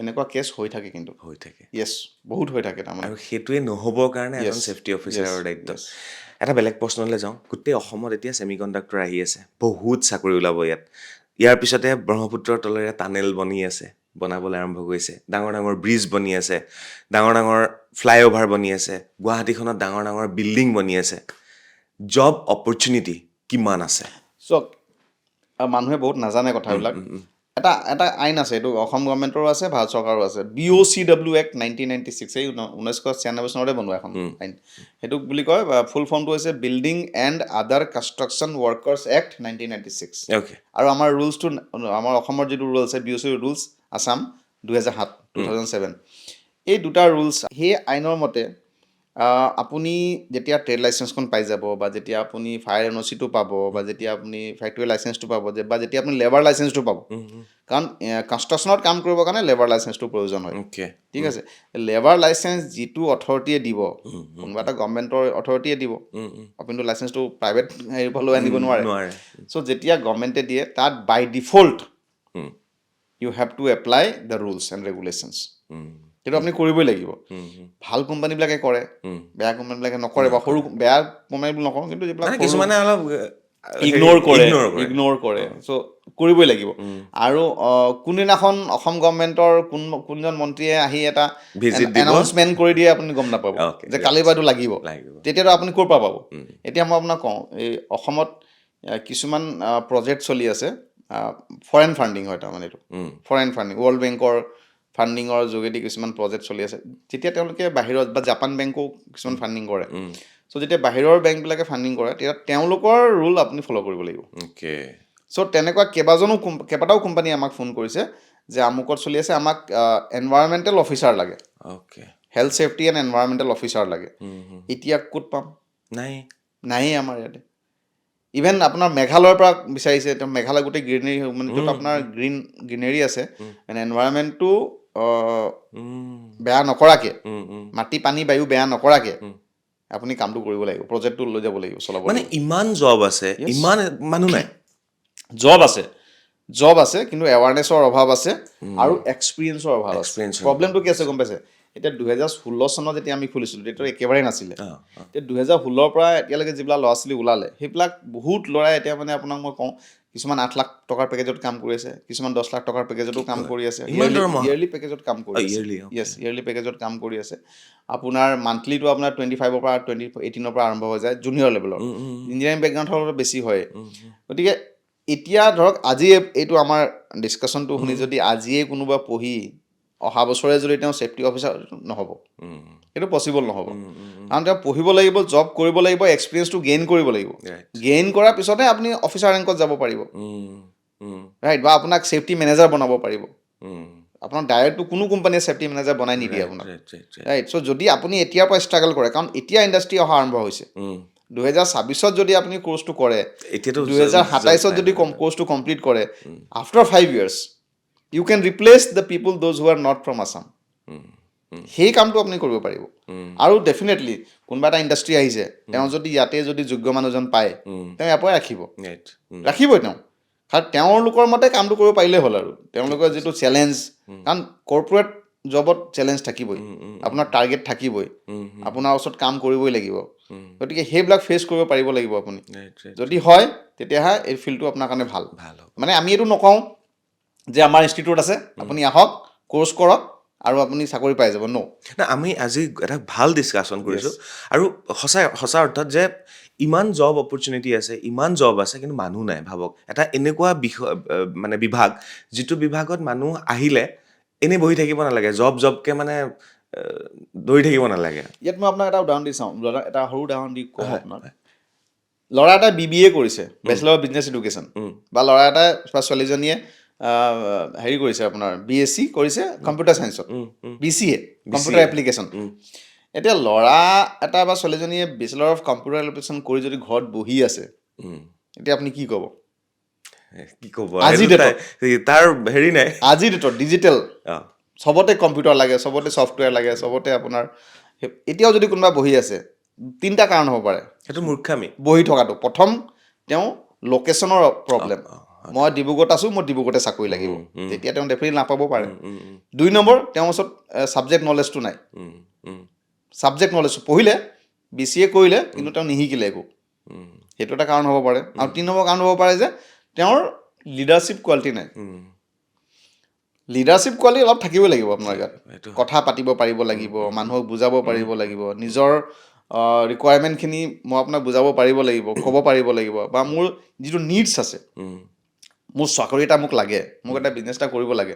সেই নিডছটো যদি মই যদি ফিল নকৰোঁ মই যদি পইচা ইনকাম কৰা যদি ফিলিংছটো নাই মোৰ ওচৰত মই ফেইলিয়ৰ হ'মেই মই BCA কৰোঁ বা BTech কেমিকেল কৰি বহি থাকোঁ বা BTech মেকানিকেল কৰি বহি আছোঁ তেতিয়াও মই সেইটো প্ৰব্লেমে ফেচ কৰিম গতিকে এই বস্তুটো ইয়াতো এপ্লিকেবল হয় গতিকে ইয়াত যদি কোনোবা ল'ৰা এটা এবছৰীয়া ডিপ্ল'মা ফায়াৰ এণ্ড ছেফটিত কৰি যদি বহি আছে বা BSc ফায়াৰ ইণ্ডাষ্ট্ৰিয়েল ছেফটিত যদি কৰি কোনোবা ল'ৰা বহি আছে আৰু যদি চাকৰি কৰা নাই it's his fault or her fault হয় আপুনি হ'ব পাৰে অসমত আপুনি জব নাপাব পাৰে গুজৰাট যাব পাৰে আপুনি মহাৰাষ্ট্ৰত যাব পাৰে আপুনি চেন্নাইত যাব পাৰে আপুনি তাত যাওক শিকক 1 বছৰ 2 বছৰ কৰি লওক কৰি আহি আপুনি ইয়াত এপ্লাই কৰক না তেতিয়া আপোনাক কোন কোম্পানী দিবই তেওঁলোকে কাৰণ তেওঁলোকে যিবিলাক মানুহ আহিছে উৰিষ্যাৰ পৰা মানুহ আহি কাম কৰিছে ৱেষ্ট বেংগলৰ মানুহ কাম কৰি আছে মহাৰাষ্ট্ৰৰ পৰা মানুহ আহি কাম কৰি আছে তামিলনাডু অন্ধ্ৰপ্ৰদেশৰ মানুহ কাম কৰি আছে ইয়াত আহি কৰি আছে পুৰা আপোনাৰ গোটেই অসমত আপোনাৰ চাব ইণ্ডাষ্ট্ৰিত ভৰি আছে আমি আচলতে জব নাই কৈ থাকোঁ কিন্তু ইমান এটা মানে ভাবিলে এতিয়া মই ভাবি আছোঁ তাকে আজি যদি কোনোবা এটা ল'ৰাই জব বিচাৰে উইদিন 3 month আমি জব দিব পাৰোঁ কিন্তু অসমত যে হ'বতো আমি গেৰাণ্টি দিব নোৱাৰোঁ অল অভাৰ ইণ্ডিয়া হ'ব অল অভাৰ বাহিৰতো হ'ব অল অভাৰ ইমান আৰু এটা কথা মই আপোনাক বিশ্বাস কৰিব মই যেতিয়া ইনষ্টিটিউট খুলিছিলোঁ 2016 চনত মোৰ এটা সপোন এটা আছিলে যে মই উইদিন 5 years মই ইয়াতে এটা ইণ্টাৰভিউ কল কৰিম from foreign companies campus interview ঠিক আছে এতিয়া ধৰক ডুবাইৰ কোম্পানী এটা ডুবাই যিবিলাক গাল্ফ কাণ্ট্ৰি আছে সেই গাল্ফ কাণ্ট্ৰিবিলাকৰ ইণ্টাৰভিউবিলাক ক'ত হয় গম পায় আপুনি কলকাতাত হ'ব দিল্লীত হয় চেন্নাই মুম্বাই কোচিন কিন্তু নৰ্থ ইষ্টততো আজিলৈকে এটা চাগে হোৱা নাই আহিছেনে এতিয়া মোৰ মতেতো অহা নাই এতিয়ালৈকে কাৰণ তাৰ ৰিজনটো কি গম পাইছেনে পাছপৰ্টেই নবনাই ল'ৰা ছোৱালীয়ে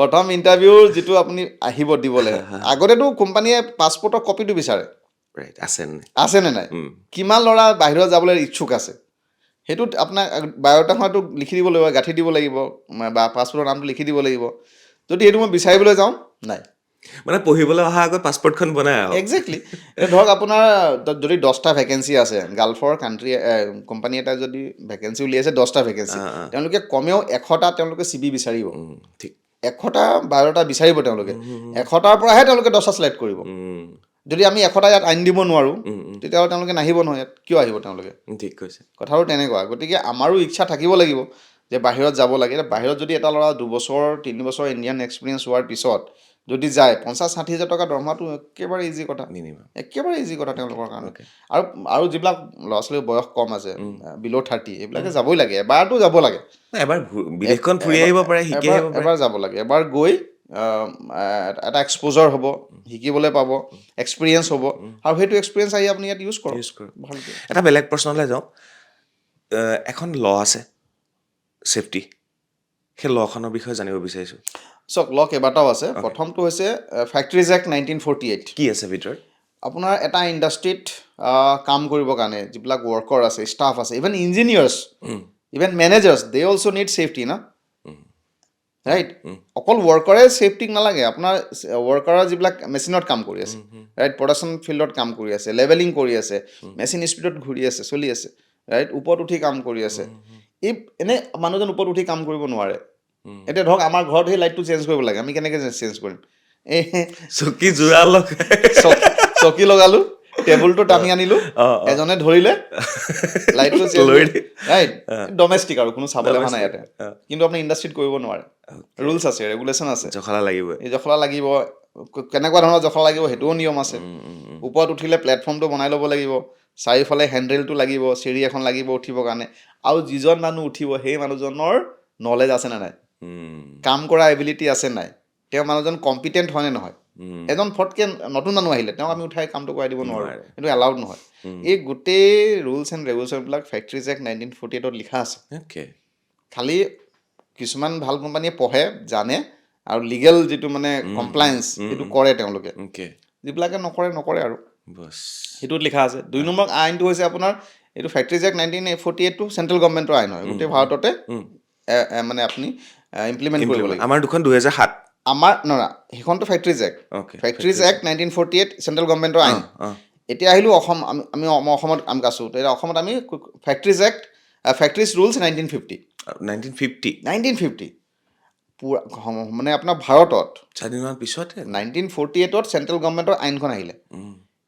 তাৰ যেতিয়া ভাৰত স্বাধীন হৈছে তেতিয়াতো ইণ্ডিয়াত বহুত কেইবাখনো ৰাজ্য আছিলে, অসমত সৰ্বপ্ৰথম নিজৰ ৰুলছ অসমত আহিছে।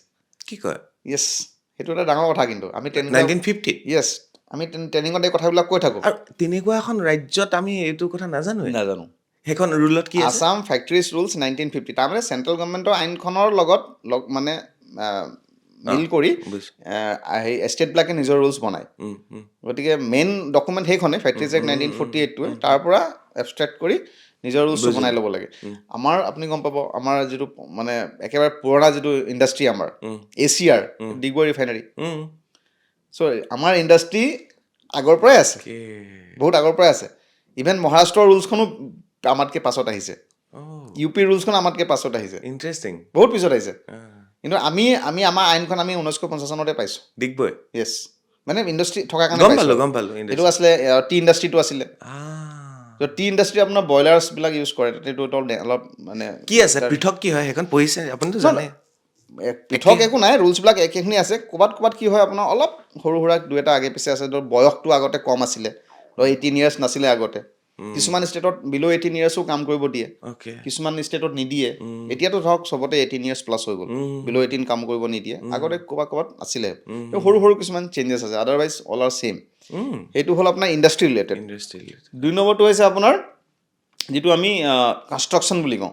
কনষ্ট্ৰাকশ্যনত BOCW এক্টখন আছে, building and other construction workers act 1996। এই এক্টখন সেইটো আছে। এইটো কিয়, যেতিয়া আপোনাৰ ফেক্টৰীটো বনোৱাৰ আগতে যিটো কনষ্ট্ৰাকশ্যন কৰিব ন, এক্সকেভেশ্যন কৰিব, গাঁত খান্দিব, গোটেই আপোনাৰ ইমান ডাঙৰ ডাঙৰ পিলাৰবিলাক উঠাব, কংক্ৰিট কৰিব, স্কাফল্ডিং লাগিব আপোনাৰ, ঠিক আছে, ইলেক্ট্ৰিকেল ছেফটি লাগিব, এই গোটেই বস্তুখিনি ৰেগুলেট কৰিবৰ কাৰণে BOCW এক্টখন আছে। এতিয়া ফ্লাইঅভাৰবিলাক ইমান বনাই আছে, গোটেইখিনি বনাই আছে। সেইটো মই আহিছিলোঁ ফ্লাইঅভাৰ, আপুনি গম পায় ফ্লাইঅভাৰ বনাই থাকোঁতে 2জন মানুহ মৰিছে, ইলেক্ট্ৰিক শ্বক লাগি পেলাই।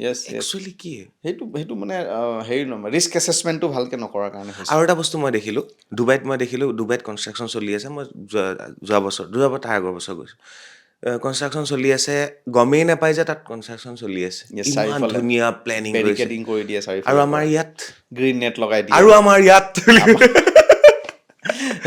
সেই এৱাৰনেছটো নাই। আমি গভৰ্ণমেণ্টৰ ওপৰত ডিপেণ্ড হৈ আছোঁ, গভৰ্ণমেণ্টে চাগে আমাৰ ওপৰত ডিপেণ্ড হৈ আছে। তেনেকুৱা কথাটো ভাবক না চিটিজেনৰো কনচাৰ্ণ হ'ব লাগিবতো ধূলি কিবা কিবি ডেফিনেটলি এবাৰ চাগে আপুনি শুনিছিলে চানমাৰীত নে কোনডোখৰত এই বাচ্ছা এটা গাঁতত সোমাই গ'ল ই ক'ৰবাত গৈ ওলালে চিৱাৰ লাইনটোত সোমাই ওলাই গুচি গ'ল সেইটোতো এক ধৰণৰ ক্ৰাইম হয়তো ওৱান টাইপ অফ ক্ৰাইম মানে এজন হেৰি ৱৰ্কাৰ্ছ Yes. শ্বৰ্ট লাগি জ্বলি থাকিল য়েছ য়েছ মানুহ মৃত্যু হৈছে আচৰিত লাগে জল জীৱন মিছনত কিমান জল এক্সিডেণ্ট জীৱন হৈছে মিছনত কিমান কিমান হৈছে। এক্সিডেণ্ট হৈছে এইবিলাক মানে আপুনি ভাবেনে এইবিলাক Definitely, আপুনি মই ভাবিছো সৰু ঘটনা কিন্তু আমি বাপৰে। এইবিলাক উদাহৰণ দি থাকোঁ আমাৰ ট্ৰেইনিংবিলাকত আমি এইবিলাক উদাহৰণ দি থাকোঁ আৰু যিবিলাক মেনেজমেণ্ট অলপ ভাল মেনেজমেণ্ট কোম্পানীবিলাকে তেওঁলোকে বুজি পায় কথাবিলাক আজিকালি গভৰ্ণমেণ্টৰ কিছুমান এইবিলাক ডিপাৰ্টমেণ্টে বুজি পাইছে এইবিলাক ঘটনা ঘটিছে একো ৰুল নাই একো ৰুলছ পানিচমেণ্ট আছেই নাই ৰুলছ আছেই মই কৈছোঁ নাই 1950 চনতে ৰুলছ বনাই থৈছে তো পানিচমেণ্ট কি হ'ল তেওঁ আমাৰ BOCW ৰুলছখন 2007 চনতে বনাই আছে আমাৰ ইয়াতে বনাই থৈ দিছে তো কোনো মাত এতিয়া নামাতে এটা ফ্লাইঅভাৰ যিটো চলি আছিলে আপোনাৰ হেৰিত মালিগাঁৱৰ ফ্লাইঅভাৰখনত তাত যিটো এটা এক্সিডেণ্ট হৈছিলে অফিচিয়েলি মই কনফাৰ্ম নহয় কিন্তু তাতে এটা গভৰ্ণমেণ্ট ডিপাৰ্টমেণ্টে আন এটা গভৰ্ণমেণ্ট ডিপাৰ্টমেণ্টৰ ওপৰত একশ্যন লৈ থৈছে ইছৰা ওপৰৰ পৰা এখন গাড়ীত মোৰ এতিয়াও মনত আছে মালিগাঁৱৰ ব্ৰিজখনতে নেকি ওপৰৰ পৰা হেৰি পৰিলে কাম কৰি আছিলে কিবা এখন গাড়ীত পৰিলে হয়। গাড়ীখন চেপেটা হৈ গৈছে য়েছ বহুত ঘটনা ঘটি বহুত থাকে বাট ঘটনা আমি ঘটিছে। গম নাপাওঁ কিছুমান এতিয়া সেইদিনাখনে মুম্বাই মেট্ৰ'ৰ যিটো ওপৰৰ পৰা হেৰিখন পৰি থাকিলে এটা গাৰ্ডাৰ পৰি থাকিলে গাৰ্ডাৰ পৰিছে স্পট ডেথ হৈছে লগে লগে মানুহ মৰিছে সেইদিনাখন হাৰিয়ানাত আজি আৰু এটা কথা অকল আমি ইণ্ডাষ্ট্ৰীৰ কথা পাতি আছোঁ পাব্লিক ছেফটি পাব্লিক ছেফটি আমি আনন্দ মেলাত যাওঁ মই আছিলে মোৰ এইটো প্ৰশ্ন পাতিয়ে পেলাইছোঁ এইটো মই এনেকৈ সুধিব বিচাৰিছোঁ আপোনাৰ দৃষ্টিত এইবিলাক যে ঘটি আছে আনন্দ মেলা কিবা কিবি কেইটামান মোক কওকচোন য'ত একো ছেফটিয়ে নাই ন এইটোৱে কৈছোঁ এতিয়া আনন্দ মেলা লগাই দিয়ে হয় নাই চকৰিটো আহিলে চকৰিটো বা সৰু বাচ্ছাবিলাক এনেকৈ অলপ কম স্পীডত ঘূৰা হেৰিবিলাক কাৰণ তাতে এনজয় কৰিবলৈ যায় ফুৰিবলৈ যায় এতিয়া এই যিটো গোটেই ষ্ট্ৰাকচাৰটো তেওঁলোকৰ গোটেই ষ্ট্ৰাকচাৰটো লোহাৰ ষ্ট্ৰাকচাৰ মটৰ এটা চলি আছে পাৰ্কবিলাকত আছে পাৰ্টবিলাক আছে এছেম্বল কৰিছে পাৰ্টবিলাক তেতিয়াহে ইমান ডাঙৰ এটা ইমান বস্তু এটা হ'ব পাইছে তাতে এই গোটেই বস্তুখিনি কোনে চেক কৰিছে কোনে কৰিছে কোনজন চাৰ্টিফাইড মানুহ আছে আপুনি লিফ্টত যায় নহয় লিফ্টত যেতিয়া আমি যাওঁ সেই লিফ্টৰ ভিতৰত এটা চাৰ্টিফিকেট পেষ্ট কৰা থাকে চাবচোন আৰু সেই চাৰ্টিফিকেটটোত লিখা থাকে যে আমুক ইঞ্জিনিয়াৰজনে যিজন ইঞ্জিনিয়াৰ গভৰ্ণমেণ্টৰ অথৰাইজড ইঞ্জিনিয়াৰ হয় চাৰ্টিফাইড ইঞ্জিনিয়াৰ তেওঁ লিফ্টটো চেক কৰিছে কাৰণ লিফ্টৰ তলত মটৰ এটা আছে নাই আছে তাত চিলিংছ আছে ন চেইন চিলিং পৰিছোঁ তলত গাড়ীত এটা চেনেলত আচ্ছা লিফ্ট আছে য'ত গাড়ী ওপৰত যায় অঁ আছে গুৱাহাটীতে আছে এই আপোনাৰ গাড়ী উঠালো তলত ধপককে পৰিছোঁ Oh my গাড়ী God. আছে বাট এইটো হেৰি হয় গণেশগুৰিতে আছে বিশাল বিল্ডিংখন বিশাল য়েছ ময়ো তাত গাড়ী নিছোঁ বাৰু লিফ্টত গাড়ী লৈ গৈছোঁ মই এতিয়া ধৰক আপুনি গাড়ীখন সোমাই ওপৰত গৈ আছে ঠিক আছে এতিয়া গোটেই লিফ্টৰ যিটো মেকানিজম যিটো ইঞ্জিনিয়াৰিং যিটো বস্তুটো সেইটো কোনে চেক কৰিছোঁ আমি কাৰ ওপৰত ডিপেণ্ড হৈ আছোঁ ডেফিনেটলি মেনুফেকচাৰাৰে দিছে কোম্পানী আনি লগাই দিছে তেওঁলোকে এটা চাৰ্টিফিকেট দিয়ে কিন্তু সেই চাৰ্টিফিকেটত আমি ডিপেণ্ড হৈ থাকিব নোৱাৰোঁ কাৰণ সেই কোম্পানীৰ সেই মানুহজনে যিজনে চাৰ্টিফিকেট দিছে তেওঁ অথৰাইজ মানুহ নহয় তেওঁৰ ওপৰত আমি কেছ কৰিব নোৱাৰোঁ বহুত কথা আমাৰ গভৰ্ণমেণ্টৰ যিজন চাৰ্টিফাইড মানুহ আছে গভৰ্ণমেণ্টে চাৰ্টিফিকেশ্যন দি থৈছে বহুত মানুহক দি থৈছে মানে আজিকালি দিহে দিয়ে লিফ্ট কোনে চেক কৰিব পাৰিব ক্ৰেইন এতিয়া মানে আপোনাৰ ক্ৰেইনবিলাক যে চলে 500 টন ক্ৰেইন আছে 400 টন ক্ৰেইন আছে মোবাইল ক্ৰেইন আছে এই ক্ৰেইনবিলাকক কোনে চাৰ্টিফাইড কৰে যে অপাৰেশ্যন কৰিব পাৰিব নে নোৱাৰিব কাম কৰিব পাৰিব নে নোৱাৰিব তাৰ এজন চাৰ্টিফাইড মানুহ আছে তাক TPI বুলি কয় থাৰ্ড পাৰ্টি ইনস্পেক্টৰ বুলি কয় ঠিক আছে ভাল তেওঁলোক হাইলি কোৱালিফাইড মানুহ তেওঁলোক আৰু বহুত জানে তেওঁলোকে তো তেওঁলোকে আহে ইণ্ডাষ্ট্ৰীবিলাকত মাতে মাতি তেওঁলোকে গোটেই চেক কৰে গোটেই লোড টেষ্ট কৰিব গোটেই আপোনাৰ পাৰ্টছবিলাক চেক কৰিব তাৰপিছত তেওঁলোকে চাৰ্টিফিকেটখন দিব চাৰ্টিফিকেটখন 6 মাহ এবছৰ ভেলিড থাকিব তাৰপিছত আকৌ তেওঁলোকক মাতিব লাগিব চ' সেই ব্যৱস্থাটো থাকিব লাগিব এটা আনন্দ মেলাটো যিবিলাক লগাইছে কোনে চেক কৰি আছে পাৰ্কবিলাকত কিছুমান ধৰক মামৰে ধৰি যায় জোলনাখনেই মই ধৰিলোঁ জোলনাখন ধৰি লৈ কিবা গঁড় থাকে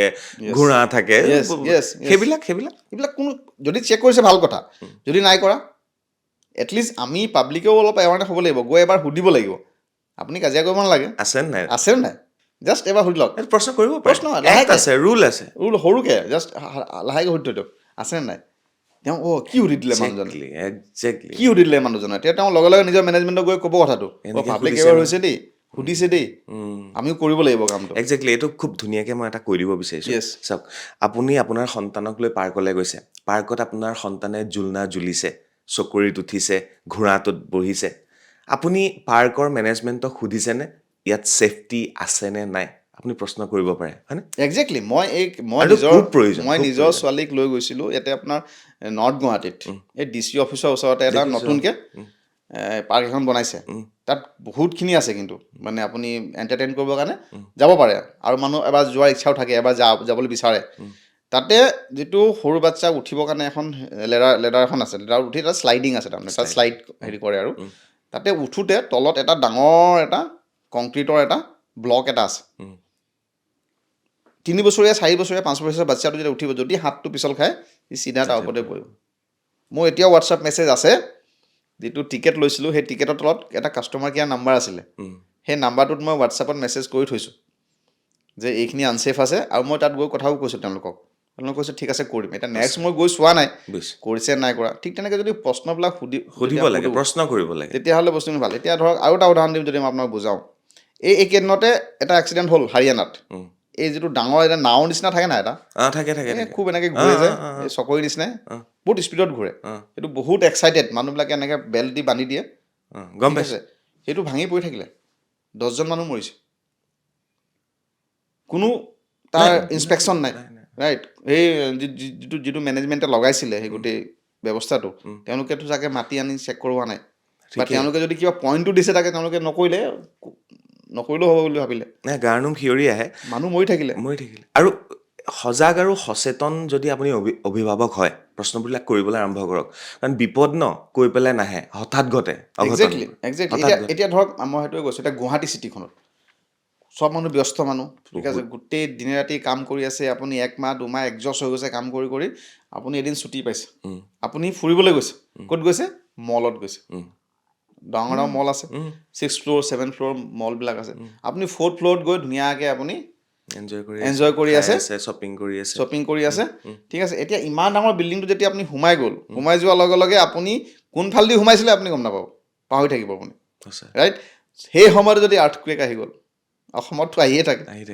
ৰাইট কাৰেণ্ট গুচি গ'ল অন্ধকাৰ ফায়াৰ হৈ গ'ল ফায়াৰত মানুহ চাবচোন মানুহ ধোঁৱাত বেছি মৰে ধোঁৱা খাই বেছি মৰে কাৰ্বন মনক্সাইড সোমাই থাকে মানুহ এনেকৈ জুইৰ যিটো ডাইৰেক্ট ফ্লেমটোত কম হেৰি হয় কিন্তু উশাহ নিশাহ ল'ব নোৱাৰাৰ কাৰণে বহুত মানুহ মৰি থাকে এতিয়া আপুনি কেতিয়াবা চাইছেনে এক্সিট ৰুটটো ক'ত আছে চব কাৰেণ্ট গুচি গ'ল সেইটোতো ৰঙাকৈ জ্বলিও নাথাকিব এক্সিট বুলি কেনেকৈ আপুনি গম পাব তাত কি কৰিব লাগে সেইটোৱে কৈছোঁ সেইটো জ্বলি থাকিব লাগিব বেটেৰী বেকআপ থকা সেইটো থাকিব লাগিব সেইটো আছেনে নাই আৰু যেতিয়াই আপোনাৰ ফায়াৰ হ'ব লিফ্টটো লগে লগে বন্ধ হ'ব আপুনি লিফ্ট এলাউ নকৰিব আপোনাক কৰিব নালাগে এতিয়া আপুনি ষ্টেয়াৰকেছত যাব চিৰিখনেদি যাব এতিয়া চিৰিখন কোনফালেদি আছিলে বা দেখাই নাপাব আৰু চিৰিখন গৈ যাওঁতে লাষ্টত দেখিছে লাষ্টত বেছমেণ্টত বন্ধ কৰি থৈ দিছে এইটো কাৰণ কোনো চেকিং নাই কোনো ইনস্পেকশ্যন নাই ৰাইট যিবিলাক ভাল মেনেজমেণ্ট কৰি আছে ন' ডাউট কিন্তু যিবিলাকে নাই কৰা হস্পিটেল আপুনি 4th ফ্ল'ৰত গৈ আপুনি পেচেণ্টৰ লগত গৈ আপুনিতো কিমান টেনশ্যনত আছে হস্পিটেলতো মানুহ এনেই নাযায় আপোনাৰ পেচেণ্টক লৈহে যায় তাত গৈ আপুনি কৰি আছে ICUত মানুহজন সোমাই আছে ICUতে ফায়াৰ হৈ গ'ল কোনে চাই আছে ICUৰ ছেফটিটো কোনে চাই আছে ধৰক আপুনি এচিত বহি আমি ভিতৰতো খুব ঠাণ্ডা দি আছে কিন্তু বাহিৰত আপুনি হাতটো লগাই চাওকচোন কিমান গৰম হৈ আছে কম্প্ৰেছৰটো গৰম হৈ আছে আমি লাষ্ট কেতিয়া তাক চেক কৰিছিলোঁ ৰাইট চ' এই যিটো পাব্লিক লাইফ ছেফটি যিটো কৈ আছে এইবিলাকৰ ওপৰতো আমাৰ এৱাৰনেছ অহাটো বহুত প্ৰয়োজন এতিয়া ৰাজস্থানত এটা ডাঙৰ মলটোৰ নাম নকওঁ গুগল কৰিলে গম পাব 10-12টা বাচ্চা জিন্দা জ্বলি গ'ল তাৰমানে জিন্দা জ্বলি গ'ল কেলৈ গম পাইছেনে আপোনালোকে বাচ্চাবিলাক যদি লৈ যাব মলত যদি যায় দেখিব তাতে এটা গেমিং জ'ন থাকে ৰাইট আৰু গেমিং জ'নত যিমান খেলিবলগীয়া বস্তু আছে গোটেই প্লাষ্টিকৰ বস্তু চব প্লাষ্টিকৰ বস্তু ৰাইট এতিয়া প্লাষ্টিকৰ বস্তু জুই লগাবৰ কাৰণে আপোনাৰ এই জুই চলা সেইটো যথেষ্ট ৰাইট তাতে কি হৈছিলে সেই বিল্ডিংটোৰ ওচৰতে আৰু এটা বিল্ডিং আছিলে সেই বিল্ডিংটোত কিবা তেওঁলোকে ৱেল্ডিঙৰ কাম কৰি আছিলে চ' স্পাৰ্ক তেওঁলোকে সেইটো নাচালে বা নুসুধিলে বা যিটো নিজৰ এটা মেনেজমেণ্টৰ লগত ডিছকাশ্যন সেইটো নকৰিলে তেওঁলোকে কামটো আৰম্ভ কৰিলে তাৰ পৰা এটা ফ্লেছ এটা আহি তাতে পৰিলে আৰু তাতে ফায়াৰটো হ'ল ৰাইট আৰু ফায়াৰটো ইমান ডাঙৰ ফায়াৰ হৈ গ'ল যে ফায়াৰটো বহুত 2 মিনিট 1.5 মিনিটত বহুত ডাঙৰ ফায়াৰ হৈ যাব পাৰে য়েছ আপুনি ৰখাব নোৱাৰে চ' সেইটো হোৱাৰ লগে লগে কি হ'ল গোটেই আপোনাৰ ডাঙৰ ফায়াৰ হৈ গ'ল কোনো ৰেস্কিউৰ ব্যৱস্থা নাই ঠিক আছিলে বা তেওঁলোকে কৰিব নোৱাৰিলে আউট অফ কণ্ট্ৰল হৈ গ'ল জিন্দা জিন্দা আপোনাৰ জীৱনত আপোনাৰ যদি সেই বাচ্চাটো যদি নাইকিয়া হৈ গ'ল, কি থাকি গ'ল আপোনাৰ জীৱনত? আপুনি কি লৈ জীয়াই থাকিব আপোনাৰ কি থাকি গ'ল আৰু? Everything is finish, right? So' সেইটো কাৰ দুখত হ'ল? সেইটো আমি অকল এক্সিডেণ্ট বুলি কৈ দিব নোৱাৰোঁ এইটো। It is not a accident, it is a plan murder I can say. শুনিবলৈ বেয়া লাগিব দেই, বহুত টাফ লেংগুৱেজ এইটো। মোৰ জীৱনক লৈ হেতালি খেলাৰ অধিকাৰ আপোনাক কোনে দিছে? মই আপোনাৰ বিল্ডিঙত আহিছোঁ, ৰাইট? আপুনি আজি মোক মাতি পঠিয়াইছে এজ এ গেষ্ট হিচাপে। মই আজি আপোনাৰ ইয়াত ড্ৰয়িং হলত আহি বহি আছোঁ, কথা বেয়া নাপাব কথাখিনি কৈছোঁ। এতিয়া ইয়াত যদি মোক আপুনি অহাৰ আগতে যদি কৈ দিলে হ'ল যে ইয়াতে এক্সিট আছে, এইফালে ওলাই যাব, ৰাইট? সেইটো আপোনাৰ দায়িত্ব। It is called duty of care. Duty of care, care কৰা ডিউটি এটা আছে আপোনাৰ কাৰণে এজ এ গেষ্ট। মই আপোনাৰ গেষ্ট অহাৰ লগে লগে ৰাইট, যে হয় আপুনি এনেকৈ আহিছে, ইয়াত এইফালে বাথৰুম আছে, এইফালে খোৱা পানী আছে, এইফালে এক্সিট ৰাস্তা আছে, এইফালে ওলাই গৈ আপুনি এনেকৈ ওলাই যাব পাৰিব। আমি সচৰাচৰ আলহী আহিলে আপুনি বহক, পাকঘৰৰ পৰা আহিছোঁ, য়েছ, আপুনি ৱাছৰুম যাবলগীয়া হ'লে এইফালে আছে দেই, জনাই দিওঁ আমি, এইখিনি জনাই দিওঁ, লগতে এইটোও জনাই দিব যে এইফালে এক্সিট আছে, ওলাই যাব। এই কথাখিনি আমি জনাই দিওঁ। ৰাইট। কিন্তু আমি কমাৰ্চিয়েল বিল্ডিঙত যেতিয়া যাওঁ বা কমাৰ্চিয়েল প্লেচত যেতিয়া যাওঁ, ফেক্টৰীত এটা সোমাই গৈছে, আপুনি ফুৰিবলৈ গৈছে, আপোনাৰ বন্ধু এজন আছে, লগ পাবলৈ গৈছে, সিটো জানে কিন্তু আপুনিতো নাজানে। গতিকে তাতে আপোনাৰ ছেফটি ইণ্ডেকশ্যন বুলি এটা কথা থাকে, সেইটো জনা। এনে ফ্লাইটত বহাৰ লগে লগে আপোনাক কয় নহয়, এটা ছেফটি ইণ্ডেকশ্যন দিয়েতো তেওঁলোকে।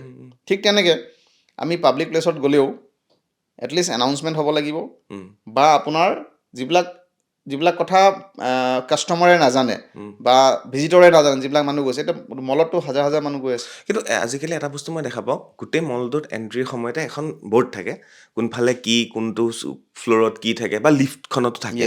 আজিকালি মই বহুত জেগাত দেখা পাওঁ। সেইটো এৱাৰনেছৰ প্ৰভাৱ, সেইটো এৱাৰনেছৰ প্ৰভাৱ, আৰু লগতে লিগেল ৰিকুৱাৰমেণ্ট। লিগেল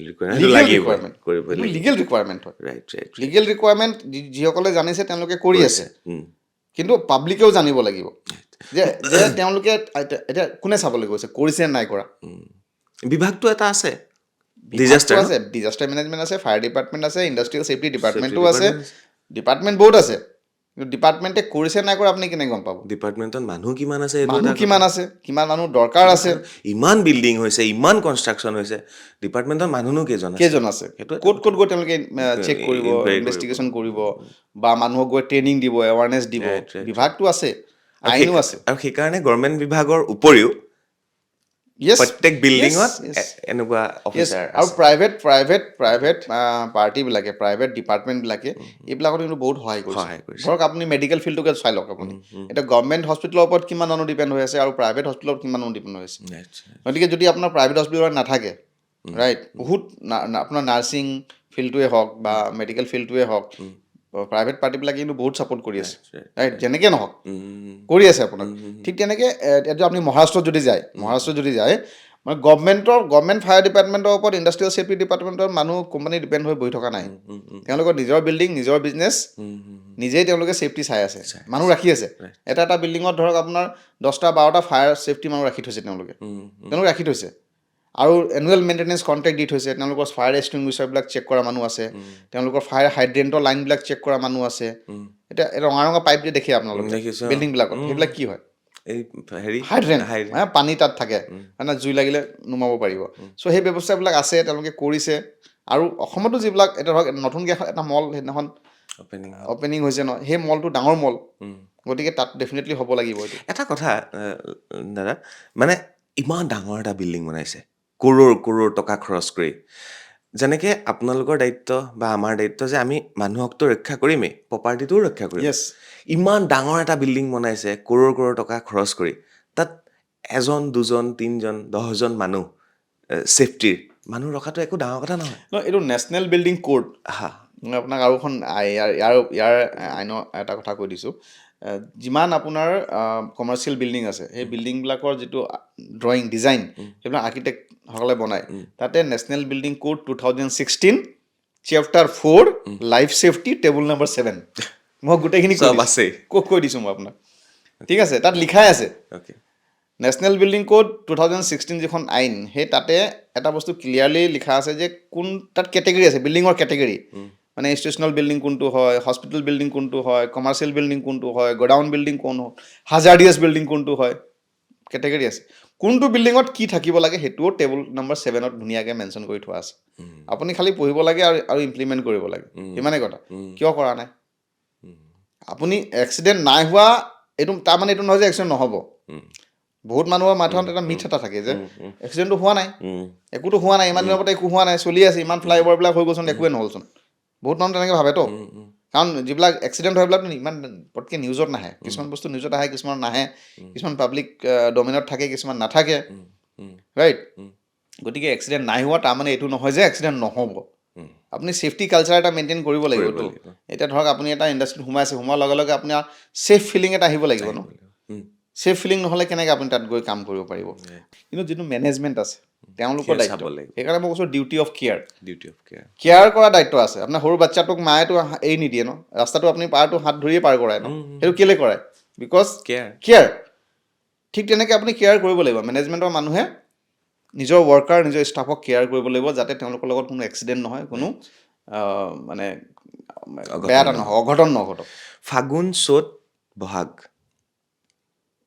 এই সময়খিনি শুকান আৰু শুকান সময়ত এই অনুষ্ঠানটো কৰাৰ আৰু এটা উদ্দেশ্য যে হঠাৎ জ্বলি যায় সকলোফালে শুকান এতিয়া বৰষুণ আৰম্ভ হৈছে বাট ফাগুন চ'ত এই সময়খিনি চবফালে জ্বলি যায় যিকোনো ঘটনা ঘটি যায় সেইটো এটা এৱাৰনেছৰ কাৰণে ফৰেষ্ট ফায়াৰটো হৈ আছে তাৰ কাৰণে আজিকালি বহুত কৰিছে বাৰু ফৰেষ্ট ফায়াৰৰ কাৰণে আপোনাৰ তেওঁলোকে মাজে মাজে এৱাৰনেছ প্ৰগ্ৰাম কৰে মই সেইদিনা কৰিলোঁ এটা ডিপাৰ্টমেণ্টে কৰে তেওঁলোকে মানুহক গৈ শিকায় বুজায় যে এনেকৈ মানে শুকান বস্তু ৰাখিব নালাগে ওচৰত বা আপোনাৰ গেছ চিলিণ্ডাৰৰ কিবা কাটিং এটা কৰে সেইবিলাক কাৰণ সেইবিলাক আনকণ্ট্ৰল হৈ যাব যদি সেইবিলাক ফৰেষ্ট ফায়াৰবিলাক কণ্ট্ৰল কৰাত বহুত দিগদাৰ হয় আমেৰিকা দেখিছে আপুনি কিমান জ্বলি গ'ল সেইটো ফৰেষ্ট ফায়াৰৰ কাৰণে হৈছিলে এমেজন আৰু এটা বস্তু মোৰ ভয় লাগে আপুনি ফিল কৰে নে মই নাজানো ফ্লাইটত গৈছোঁ বচাৰটো অপশ্যনেই নাই বাৰু পৰিলে তথাপি আমাক বাৰে বাৰে এয়াৰ হোষ্টেছে কয় যে এইফালে আছে এইফালে আহমেদাবাদৰ এক্সিডেণ্টটো হোৱাৰ পিছত আপুনি বিশ্বাস কৰক ফ্লাইটত উঠাৰ লগে লগে বাই ডিফল্ট সেইটো মনত আহিছে মানে কিবা এটা চেঞ্জ মানে হৈছে মনত এটা অট'মেটিক আহি যায় তাৰমানে সেইদিনাখন পৰহি মই ইম্ফালৰ পৰা আহিলোঁ পৰহি ইম্ফালৰ পৰা আহিছোঁ 40 মিনিটৰ ফ্লাইট বেছি দীঘলীয়া ফ্লাইট নহয় কিন্তু এই ডাৱৰ আছে পূৰা চেক কৰিছে পূৰা ভয় লাগিছে তাৰমানে এতিয়া আহিলোঁ ফ্লাইটটো বাৰু গ'ল মাটিৰে যোৱা নতুন নতুন বহুত বাছ আহিছে দেই আপুনি ভাবে অসমত বহুত ধুনীয়া ধুনীয়া বাছ আহিছে লাক্সাৰী বাছ তো তাত ছেফটিটো কেনেকৈ আমি পাম বহুত ইম্পৰ্টেণ্ট আপুনি উত্তৰ প্ৰদেশ আপুনি গুগল কৰক কৰ্ণাটকৰ গুগল কৰক মহাৰাষ্ট্ৰত গুগল কৰক আপুনি পাব কিমান লাক্সাৰী বাছত জুই লাগিছে কিমান এতিয়া এই জুবিন দা ঢুকোৱাৰ সময়তে ঢুকাইছিলে যেতিয়া এতিয়া মংগলদৈৰ পৰা দুটামান বাছ লৈ আহি আছিলে এইটো আপোনাৰ হেৰি ওচৰতে এই মদনপুৰ তাতে বাছত জুই লাগি গ'ল ৰাইট বাছত জুই লাগিলে মানুহ পটাপট পলাইছে এইটোতো সাধাৰণ এইটো লাক্সাৰী বাছেই নহয় জাষ্ট ৰোডৱেজ বাছবিলাক হয় কিন্তু যিবিলাক লাক্সাৰী বাছ আছে ৰাইট লাক্সাৰী বাছবিলাকত আপোনাৰ কাৰ্টেন AC আজিকালি টয়লেট আছে ভিতৰত খুব ধুনীয়াকৈ আৰামত শুই আহিব পাৰে আপুনি ইয়াত আপুনি শুই আছে গৈ আছে শ্লিপাৰ ওপৰত সেইটো শ্লিপাৰ বাছবিলাকৰ কথা কৈছোঁ খুব লাক্সাৰী বাছ ধুনীয়াকৈ শুই গৈ আছে এনেকৈ তো বহি গ'লে আপুনি টোপনি ভাঙি যাব কিন্তু শুই গ'লে পটকৈ টোপনি নাভাঙে আৰামত পূৰা শুই আছে আমি কেতিয়াবা সুধিছোঁনে যেতিয়া সোমাওঁ বাছত যেতিয়া উঠোঁ হেণ্ডিমেন আছে বাছ ড্ৰাইভাৰ আছে ষ্টাফ আছে তেওঁলোকে আমি এবাৰ সুধিব পাৰোঁ নহয় দাদা ফায়াৰ এক্সটিংগুইচাৰটো ক'ত আছে নহ'লে একো নহ'লে ফায়াৰ চিলিণ্ডাৰ বুলি ক'ব পাৰি ধৰক এনে গাঁৱলীয়া ভাষাত বা নৰ্মেল ভাষাত এনেই ফায়াৰ এক্সটিংগুইচাৰ বুলি কয়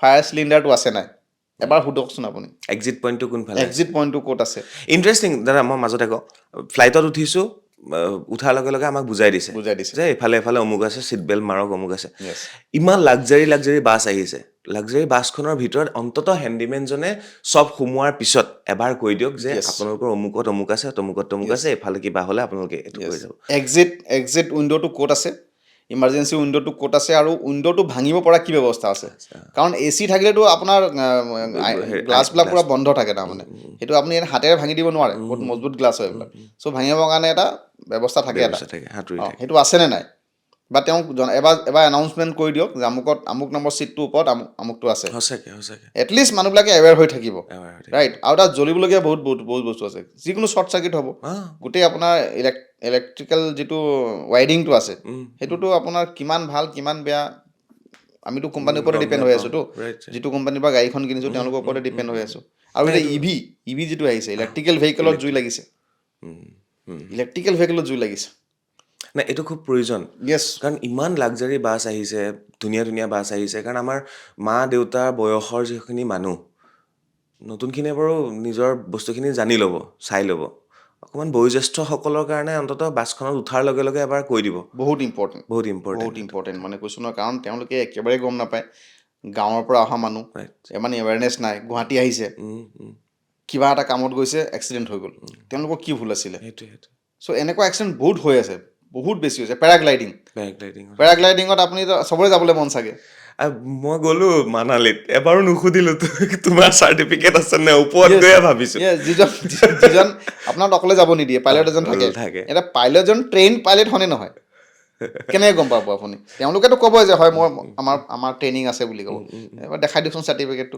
মোৰ এটা ভিডিঅ' খুব অসমৰ মানুহ এজন এই ওপৰত গৈ পেলাই যে এটা ভিডিঅ' খুব ভাইৰেল হয় চাবচোন, আমাৰ যিটো শব্দ সুখে দুখে কোৱা শব্দটো, নমাই দে ক'লা আনিলি মোৰ এই ভিডিঅ'টো বিৰাট ভাল। সুখে দুখে কোৱা শব্দটো কৈ গম বৰ পাইছোঁ। ভাল লগা ভিডিঅ' আছিলে। সকলোতে ছেফটি লাগে আৰু দৰকাৰ দৰকাৰ আছে। ইমান ৰোড কনষ্ট্ৰাকশ্যন চলি আছে, অঁ ঠিক আছে, ৰোড কনষ্ট্ৰাকশ্যন মাজতে গাঁত খান্দিবই লাগিব দিয়কচোন, কনষ্ট্ৰাকশ্যন কৰিলে খান্দিব লাগিব, কিবা এটা ইঞ্জিনিয়াৰিং তাত কাম থাকিব, খান্দাটোত আপত্তি নাই, কিন্তু খান্দি দিয়াৰ পিছত আপুনি বেৰিকেডিং কৰিছেনে? খন্দাৰ পিছত নুপুতে নহয়। যেতিয়ালৈকে নুপুতে, যেতিয়ালৈকে কাম চলি থাকিব তেতিয়ালৈকে পুতিব নোৱাৰিব, কিন্তু আপুনি হাৰ্ড বেৰিয়াৰ লগাইছে নাই? কংক্ৰিটৰ বেৰিয়াৰ লগাব লাগিব। এনেই আপুনি এটা লাঠি এটা পাইপ এটা পুতি দিলে, ৰঙা ফিটা বান্ধি দিলে সেইটো নহ'ব। কিছুমানে বান্ধি দিয়ে, এটা ৱাৰ্ণিং টেপ এটা লগাই দিয়ে কিছুমান কোম্পানীবিলাকে, কিন্তু তাত গাৰ্ডৰেল লগাব লাগিব, যাতে তাতে মোৰ গাড়ীখন যাতে সোমাই নাযায়। এতিয়া আপোনাৰ সেইখন নয়দাৰ কেছটোতো গোটেই আপোনাৰ ভাইৰেল হৈছে, আপুনি গম পাই চাগে। নয়দাৰ কেছটো কি হ'ল? একদম হাইৱে কিনাৰতে, ৰাস্তাৰ কিনাৰতে ইমান ডাঙৰ এটা বিল্ডিং বনাই আছে, বিল্ডিংটো বনাবৰ কাৰণে বেছমেণ্টটো লাগিবই, ধৰক বেছমেণ্ট লাগিব, তলৰ পৰা খান্দি আনিব লাগিব, কাৰণ ইমান ওখ বিল্ডিং এটা আপোনাৰ তাৰ যিটো গ্ৰাউণ্ড লেভেলটো সেইটোতো আপুনি খান্দিবই লাগিব। খান্দাত আপত্তি নাই, ইঞ্জিনিয়াৰিং কণ্ট্ৰল আপুনি কৰক তাতে। ইঞ্জিনিয়াৰিং আপুনি ছেফটি কণ্ট্ৰলটো কিয় কৰা নাই? সেইটোৱে গাঁত খন্দাৰ আগতে আপুনি তাতে হাৰ্ড বেৰিয়াৰ কিয় নলগালে? আপুনি তাতে কংক্ৰিটৰ বেৰিয়াৰ কিয় ৰখা নাছিলে? যাতে গাড়ীটো কেনেবাকৈ খুন্দিয়ালেও তাতে থাকি গ'লহেঁতেন, মানুহটো সোমাই নগ'লহেঁতেন। এতিয়া অসমত যিবিলাক আপোনাৰ নেশ্যনেল হাইৱে বনাই আছে, আপুনি চাই লওক উজনি অসমৰ যিটো কিমান আনছেফ জেগা আছে। সঁচাকৈ এতিয়া বহুত কমিলে বাৰু। মই একেবাৰে শেষ পৰ্যায়লৈ আহিলোঁ, 3টা কথা সুধিম, সেইটোৰ ওপৰত আইন আছে নাই মোক কৈ দিব আপুনি। বিল্ডিং এটা বনি আছে, প্ৰথম মই ভাবোঁ বিল্ডিংটো যেতিয়া বনি থাকে তাত এখন ধূলি চুলি নাহিবৰ কাৰণে এটা গ্ৰীণ নেট লগাই দিয়ে, নেট লগায়, 1 নম্বৰ। 2 নম্বৰ, যদি মেটেৰিয়েল আনিছে, ইটা আনিছে, বালি আনিছে, ৰড আনিছে, কোনো পাব্লিক ৰাস্তাত সেইবিলাক পেলাব নোৱাৰে। এনেকুৱা ৰুল আছেনে? কিন্তু অসমত আটাইতকৈ বেছি এইটো ৰুলেই ব্ৰেক হয়। আপুনি মোৰ ৰাস্তাটোত সোমাই আহক, আপুনি গমেই পাই যাব। মানুহ আহি আছে, মানে কি ক'ম, এইটো ৰুল আছে আছে আপোনাৰ BOCW এক্টখনতো আছেচোন, আছাম ৰুলছ 2007খনে আছে, মানে BOCW ৰুলছ চেণ্ট্ৰেল গভৰ্ণমেণ্টখন আছে, ষ্টেট গভৰ্ণমেণ্টখনো আছে, 2খন ৰুলছ আছে। তাত লিখা আছে যে occupier is responsible for everything. Who is occupier? মালিক, অনাৰ ইজ ৰেছপনচিবল। ৰাস্তাত পেলাব নোৱাৰিব, একদম নোৱাৰে পেলাবলৈ, অহা যোৱা কৰি আছে, একদম নোৱাৰে। আপুনি যেতিয়া পেলাইছে আপুনি অথৰিটিৰ পৰা পাৰ্মিশ্যন ল'ব লাগিব, পাৰ্মিশ্যন লৈ সেই সময়ত সেই ৰাস্তাটো ব্লক কৰিব লাগিব অলপ দেৰিৰ কাৰণে, অল্টাৰনেট ৰাস্তা এটা দিব লাগিব আপোনাক। আৰু এই আপোনাৰ মিড নাইট, ধৰক আপোনাৰ 2 PM, মানে ৰাতিপুৱা 2 AM to 6 AM বিফৰ আপুনি শিফ্ট কৰি ভিতৰত লৈ যাব লাগিব। ৰুল আছে, ৰুলছ আছে, প্ৰশ্ন কৰিব পাৰে, একদম 100% কৰিব পাৰে, পানিছমেণ্টটো য়েছ আছে। মিউনিচিপালিটিৰ নিজৰ এক্টখনে আছে। মিউনিচিপাল এক্ট যিটো আছে, আমি যিটো ট্ৰেড লাইচেঞ্চখন যিটো লওঁ, তাতে লিখা আছে এইখন যে আপুনি তেনেকৈ কৰিব নোৱাৰে বুলি। বাকীটো আমাৰ কনষ্ট্ৰাকশ্যনৰ ৰুলছটোৰ কথা পতাই নাই মই। আপোনাৰ যিটো লোকেল, যিটো মিউনিচিপাল ৰুল আছে তাতে লিখা আছে এইটো কথাটো, বাকীটো পাতি দিয়ক। চ' গোটেই ৰুলবোৰ ব্ৰেক হয় প্ৰায় আমাৰ অসমত বা ইণ্ডিয়াত, আৰু তাৰ বাবে অঘটনবিলাক ঘটে। আপুনি ডুবাইত যাওক, মই ক'লোৱে অলপ আগতে, ইমান ধুনীয়াকৈ তেওঁলোকে গমেই নাপাব, গমেই নাপায় কনষ্ট্ৰাকশ্যন চলি আছে।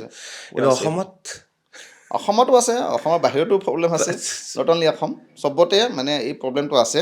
ইয়াৰ ওপৰত এৱাৰনেছটো খুব প্ৰয়োজন Awareness-টো খুব পাব্লিক এৱাৰনেছ Public awareness. মানে চাওক এটা বস্তু যদি আমি যদি ক্লিয়াৰ হওঁ যে লাইফ ইজ ভেৰি প্ৰিচিয়াছ যদি সঁচাই জীৱনটো যদি ইমান মূল্যৱান তেতিয়াহ'লে আমি জীৱনক লৈ কিয় এটা লিখি লৈছোঁ এটা লিখি লৈছোঁ কিয় খেলি আছোঁ মই বুজি নাপাওঁ বস্তুটো আপুনি বাইক ষ্টাণ্ড কৰি আছে আপুনি গম পায় মই আনচেফ চলালে গাড়ী মই পৰিম মৃত্যু হ'ব আপুনি ডিফেন্সিভ ড্ৰাইভিং কিয় নকৰে ডিফেন্সিভ ড্ৰাইভ সেইটো এইবিলাক বহুত দীঘলীয়া ডিছকাশ্যন হৈ যাব যদি কথা আকৌ পাতিব এদিন বহিম মানে তাতো আপোনাৰ বহুত কথা আছে এতিয়া ধৰক আপুনি এজন ভাল ড্ৰাইভাৰ বহুত ভাল ড্ৰাইভাৰ আপুনি ট্ৰেইন ড্ৰাইভাৰ বহুত এক্সপিৰিয়েঞ্চ আপুনি স্পীডতো গাড়ী নচলায় কিন্তু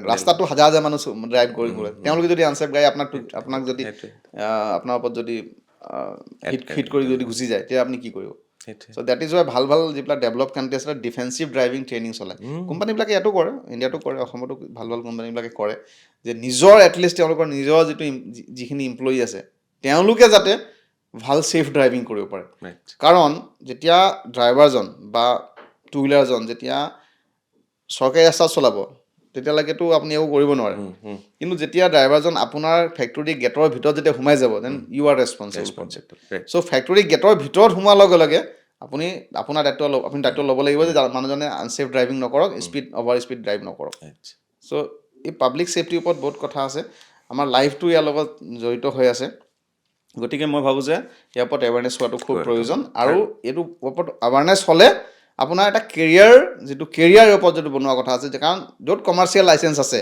তাত আপুনি ইণ্ডাষ্ট্ৰিয়েল ছেফটিৰ মানুহ লাগিব ফায়াৰৰ মানুহ লাগিব এনভাইৰনমেণ্টৰ মানুহ লাগিব অকুপেশ্যনেল হেল্থৰ মানুহ লাগিব CPR ট্ৰেইনিং দিব লাগিব ৱৰ্ক এট হাইট ট্ৰেইনিং দিব লাগিব এই গোটেইখিনি কামখিনি কৰিব লাগিব বহুত বহুত ধন্যবাদ বহুত নতুন কথা শিকিলোঁ আৰু মই ভাবিছোঁ আশা কৰিছোঁ যে এই অনুষ্ঠানটোৰ পৰা বা আমাৰ এই বাৰ্তালাপৰ পৰা বহুতে শিকিব আৰু কিছু এৱাৰ হ'ব আৰু আইন আমাৰ আছে কিন্তু আইনটো আমি যদিও আছে আইন কঠোৰ হোৱা নাই কঠোৰ হ'ব লাগিব ছেফটি লাগিব আমাক ফায়াৰ বা আন ইণ্ডাষ্ট্ৰিয়েল ছেফটি সকলোবিলাক লাগিব গতিকে ইয়াৰ ওপৰত যদি আপোনালোকক আৰু বেছি নলেজ লাগে দুবে চাহাব আছে আমাৰ লগত ছাৰৰ লগত কথা পাতিব নাম্বাৰ মই দি দিম তেখেতৰ একাডেমি আছে চানমাৰী অলংকাৰ হোটেলৰ একেবাৰে ওচৰতে গতিকে আৰু খুব ডাঙৰ অপৰচুনিটি আছে পঢ়ক 2 বছৰ এবছৰ 4 বছৰ পঢ়ক ডাঙৰ ডাঙৰ ইণ্ডাষ্ট্ৰিত কাম কৰক অসমত কিয় বাহিৰত কাম কৰক আৰু অসমত এতিয়া বহুত ডাঙৰ ডাঙৰ ইণ্ডাষ্ট্ৰি আহি আছে আপোনালোকে গমেই পায় তাতো বহুত চাকৰি ওলাই আছে গতিকে বেছি দীঘলীয়া নকৰোঁ বহুত বহুত ধন্যবাদ আকৌ আমি লগ পাম thank you very much. Thank you. বহুত বহুত কথা পাতিলোঁ থেংক ইউ ছ' মাছ ভাল লাগিল Bye bye. Thank U